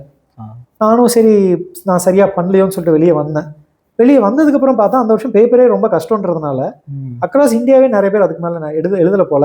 17 கொஸ்டின் போட்டதுமே கரெக்ட், எல்லாம் 17மே கரெக்டுன்றதுனால அந்த 51 மார்க்குக்கு குவான்ஸுக்கு 100% வந்துச்சு எனக்கு. ஸோ அப்படின்னா என்னன்னா 3 லட்சம் பேர்கிட்ட எழுந்ததில் டாப் 14 ரேங்க் கிட்ட அப்படின்னு அர்த்தம். ஸோ அப்போ நம்ம அந்த டாப் 14 ரேங்க் வாங்கணுன்ற அவசியம் இல்லை. இப்போ இந்தியாவில் வந்து பார்த்தீங்கன்னா அப்ராக்சிமேட்டாக I don't know what is the exact count, maybe 6,000 7,000 seeds இருக்குன்னு வைங்களேன், 5,000 to 7,000 அந்த மாதிரி இருக்குது அப்படின்னா 5,000 7,000 பேப்பர் உங்களுக்கு வந்து இன்டர்வியூஸ் கூப்பிட மாட்டாங்க, இன்னும் ஜாஸ்தி கூப்பிடுவாங்க, மேபி 10,000 மேபி 15,000. ஸோ அப்போ வந்து நமக்கு இன்னுமே கொஞ்சம் இன்னும் பெட்டராக நமக்கு ஒரு பஃபர் நம்ம 99.9 தான் வாங்கணுன்ற அவசியம் இல்லை. ப்ளஸ் மல்டிடியூட் ஆஃப் ஃபேக்டர்ஸ் இருக்குப்பா. இப்போ வந்து பார்த்தீங்கன்னா 10th மார்க் பார்க்குறாங்க, 12th மார்க் பார்க்குறாங்க, காலேஜ் மார்க் பார்க்குறாங்க, உங்கள் ஸ்ட்ரீம் என்னன்னு பார்க்குறாங்க, யூஜி ஸ்ட்ரீம் என்னன்னு பார்க்குறாங்க, ஜெண்டர் டைவர்சிட்டி பார்க்குறாங்க, ரிசர்வேஷன்ன்றது ஒரு ஃபேக்டர் இருக்குது, கேட்ல 3 செக்ஷன் ஸ்கோர் பார்க்குறாங்க, ஒர்க் எக்ஸ்பீரியன்ஸ் இருக்குது, எல்லா ஃபேக்டர்ஸும் இருக்குது. அதனால் நான் ஸ்டூடெண்ட்ஸ்க்கு ஜென்ரலாக என்ன சஜஸ்ட் பண்ணுவேன்னா, எல்லாமே பார்த்து ஓரல் ஆகாதீங்க. ஐயோ சார் எனக்கு 10th மார்க் கம்மி, நான் வந்து கட் ஆஃப் கூட கிளியர் பண்ண மாட்டேன், நான் 12th மார்க் கம்மி, கட் ஆஃப் கூட கிளியர் பண்ண மாட்டேன், விட்டுருங்க, அதெல்லாம் விட்டுருங்க. ஏன்னா நம்ம வந்து 10th 12th இதுக்கு மேலே நம்ம போய் மாற்ற முடியாது, அதெல்லாம் அன்கண்ட்ரோலபிள் ஃபேக்டர்ஸ். நம்ம கையில் கண்ட்ரோல் பண்ணுறதுக்கு என்ன இருக்குது, ஒர்க் எக்ஸ்பீரியன்ஸ் ஆட் பண்ணுறது தான் பண்ண முடியும். குட். அடுத்து கேட் எக்ஸாமில் நல்லா படித்து எவ்வளோக்கெவ்வளோ ஸ்கோர் வாங்க முடியுமோ அதை வாங்க முடியும். இந்த 2 கண்ட்ரோலபிள் ஃபேக்டர்ஸை நம்ம வந்து நம்ம சைட்லேருந்து பெஸ்ட்டாக பண்ணுறதை நம்ம பார்க்கலாம். இதை நீங்கள் ஃபோக்கஸ் பண்ணுங்கள். ஒரு சில ஐஎம்ஸில் உங்களுக்கு வந்து கட் ஆஃப் கிளியர் ஆகலையா, பரவாயில்ல விடுங்க, எது வருதோ அதில் நம்ம போய் இன்டர்வியூஸ் வந்து நம்ம எந்த ஐஎம் கால்ஸ் நமக்கு வருதோ அந்த ஐஎம்ஸில் நம்ம இன்டர்வியூஸ் நல்லா கொடுத்துட்டு வந்துடலாம். ஸோ அதனால் உட்காந்து இது கால்குலேஷன் பண்ணிட்டு என்னோட மார்க் இந்த மாதிரி இருக்குது, என்னோட 10th ஸ்கோர் கம்மியாக இருக்குது, என்னோட 12th கம்மியாக இருக்குது, அந்த மாதிரி சொல்லிட்டு ஆங்ஷியஸாக ஃபீல் பண்ணிட்டு இருக்க வேண்டாம். உங்கள் கையில் என்ன கண்ட்ரோலபிள்ஸ் இருக்குது, இப்போ கேட் எக்ஸாம் நல்லா படிக்கலாம்ல, குவான்ஸ் நல்லா படிக்கலாம், டிஏ நல்லா படிக்கலாம், வேர்பல், அதை நீங்கள் நல்லா ஃபோக்கஸ் பண்ணுங்கள். மற்ற விஷயங்கள் let it handle on its own, அந்த மாதிரி சொல்லுவேன். And targets in terms of percent வைக்கிறது நல்லது தான். அந்த டார்கெட் வந்து உங்களை வந்து புஷ் பண்ணுதா இல்லை ஓவர்ரன் பண்ணுதா அப்படின்றத பாருங்க. ஒரு டார்கெட் வைக்கிறதுனால எனக்கு அது மோட்டிவேட்டடாக மேலே போகிற ஹெல்ப் பண்ணுது அப்படின்னா அது பண்ணுங்க. ஒரு டார்கெட் வைக்கிறதுனால உங்களுக்கு ஒரு ப்ரெஷர் ஆகிட்டு ஒரு ஓவர்ரன் ஆகுது அப்படின்னா அதை அவாய்ட் பண்ணுங்க. அதுக்கு ஜென்ரலாக நான் என்ன சஜஸ்ட் பண்ணால் பிரேக் டவுன் பண்ணிக்கோங்க. இப்போ நீங்கள் ஒரு 100 மார்க் வாங்கணும்னு நினைக்கிறீங்கன்னு வைங்களேன், எடுத்தோடனே 100 டார்கெட் வைக்காதீங்க. இப்போ நீங்கள் 40 லெவல் இருக்கீங்கன்னா 45 டார்கெட் வைங்க, கன்சிஸ்டண்டாக 45 ரீச் ஆகணும். அப்புறம் 55 டார்கெட் வைங்க, அப்படியே படிப்படியே வைங்க. அந்த 55 ரீச் ஆகிறதுக்கு நம்ம ஏதோ ஒன்று சேஞ்சஸ் நம்ம பண்ண வேண்டியிருக்கும். நம்ம ஒன்று போய் கான்செப்ட்ஸ் நிறைய ப்ரஷ் அப் பண்ண வேண்டியிருக்கும், இல்லை சம்ஸ் நிறைய ப்ராக்டிஸ் பண்ண வேண்டியிருக்கும், இல்லை ஸ்ட்ராட்டஜி நிறைய மாற்ற வேண்டியிருக்கும், ஏதோ ஒரு விஷயங்கள் நம்ம மாற்ற வேண்டியிருக்கும். இல்லை நம்ம ஒரு டெஸ்ட் எழுதுறப்ப 2 எண்டு இருக்குது. ஒன்று வந்து ரொம்ப ஸ்பீடாக போகிறது ஒன்று இருக்குது, இன்னொரு பக்கம் வந்து ரொம்ப அக்யூரேட்டாக ஃபோக்கஸ் பண்ணுறது. ரொம்ப அக்யூரேசி ஃபோக்கஸ் பண்ணுறேன்னு 3 கொஸ்டின் மட்டும் அட்டன் பண்ணிருப்பாங்க, அதனால நமக்கு கிளியராக போகிறது இல்லை கட் ஆஃப். ரொம்ப ஸ்பீடாக போகிறேன்ட்டு நிறைய கொஸ்டின் தப்பாக போடுறதும் நமக்கு வந்து இது இல்லை. அது வந்து ஒரு சில ஸ்டூடெண்ட்ஸ்க்கு வந்து ஒவ்வொரு ஸ்டூடெண்ட் இது வந்து கரெக்ட் ஆன்சர் கிடையாது, ஒவ்வொரு ஸ்டூடெண்ட்டுக்கு ஒவ்வொரு பேலன்ஸு. ஒரு ஸ்டூடெண்ட் வந்து ரொம்ப கான்செப்ட்லி ஸ்ட்ராங்காக இருப்பாங்க, அவங்க ஃபாஸ்ட்டாக போட்டாலும் அவங்களுக்கு அவ்வளோ மிஸ்டேக் ஆகாது. ஒரு சில ஸ்டூடெண்ட்ஸ் வந்து கொஞ்சம் இப்போ தான் பிகினர் லெவலில் இருப்பாங்க, அவங்க ஸ்பீடாக போகிறதோட அக்யூரேசி சைடு போகிறது தான் பெட்டரு. உங்களுக்கு வந்து யூ வில் பி சம்வேர் இந்த ஸ்பெக்ட்ரமில் வேற எங்கேயாவது இடத்துல நீங்கள் இருப்பீங்க. அப்போ ஒவ்வொரு டெஸ்ட்லையும் நீங்கள் வந்து ட்ரை பண்ணி பார்க்கணும். மார்க் டெஸ்ட்டே எதுக்குன்னா இதெல்லாம் எக்ஸ்பிளைன் பண்ணுறதுக்கு. ஒரு டெஸ்ட்டில் ஃபுல் ஸ்பீடாக போய் பாருங்கள், ஒரு டெஸ்ட்டில் ஃபுல் அக்யூரேட் ஃபோக்கஸ் பண்ணுங்கள், அக்யூரேசி. இன்னொரு டெஸ்ட்டில் வந்து ஓரளவுக்கு அக்யூரேசி கொஞ்சம் காம்ப்ரமைஸ் பண்ணிட்டு ஸ்பீடு போக ட்ரை பண்ணுங்கள். பட் கரெக்டான ஒரு இது ஆன்சர் என்ன அப்படின்னா, what is that speed which is not compromising your accuracy. How fast can you go without making mistake, without or making very minimal mistake. அதுதான் அந்த பேலன்ஸ். அந்த பேலன்ஸ் வந்து நீங்கள் பில்ட் பண்ணும். அது வந்து டெஸ்ட்டில் நடக்காது, நம்ம வந்து வெளியே வந்து நல்லா ப்ராக்டிஸ் பண்ண தான் டெஸ்ட்டில் அது வந்து நமக்கு வந்து அந்த ஸ்பீட் இன்க்ரீஸ் ஆகும். ஸோ அப்போ இந்த விஷயங்கள் அப்போ என்னோட டார்கெட் நான் இம்ப்ரூவ் பண்ணிட்டு மேலே போகிறதுக்கு நான் ஏதோ பண்ண வேண்டியிருக்கும்ல, ஏதோ கான்செப்ட் ப்ரிப்பேர் பண்ண வேண்டியிருக்கும், ஸ்ட்ராட்டஜி மாற்ற வேண்டியிருக்கும், ஸ்பீட் அக்யூரசி ஸ்பெக்ட்ரமில் என்னோட ஃபைன் டியூன் பண்ண வேண்டியிருக்கும். ஸோ அந்த விஷயங்கள் என்னன்றதை நீங்கள் பார்த்து அதை மாடிஃபை பண்ண உங்களுக்கு வந்து இன்க்ரீஸ் ஆகும், கன்சிஸ்டண்ட்டாக இன்க்ரீஸ் ஆகும். அண்ட் நீங்கள் எஃபர்ட்ஸ் போட்டு ஏன் வந்துச்சு எதுக்கு வந்துச்சுன்னு கேள்விகள் கேட்டு இம்ப்ரூவ் பண்ணிட்டு இருந்தீங்கன்னா கண்டிப்பாக ஸ்கோர் வந்து இம்ப்ரூவ் ஆகும். அது ஆகாமல் போக வாய்ப்பே இல்லை. ஓகே சார், கண்டிப்பாக இந்த வீடியோ பார்க்குற நிறைய பேர்த்துக்கு நீங்கள் சொன்ன டிப்ஸ் எல்லாம் பயங்கர ஹெல்ப்ஃபுல்லாக இருந்திருக்கும்னு நினைக்கிறேன். ஸோ வேறு எதாவது உங்களுக்கு டவுட்ஸ்னால் கூட நீங்கள் வந்து கமெண்ட் செக்ஷனில் லீவ் பண்ணலாம். அப்புறம் நீங்கள் சம்பத் கேட் கோச்சிங்லாம் என்ரோல் பண்ணாலும் அதோட கான்டாக்ட் டீட்டெயில்ஸ் எல்லாமே கூட உங்களுக்கு டிஸ்கிரிப்ஷனில் இருக்கும். So thanks sir, thank you so much. Thank you. ஸ்டூடெண்ட்ஸ்க்கும் ஆல் தி பெஸ்ட், நல்லா படிங்கப்பா. Don't worry, be happy.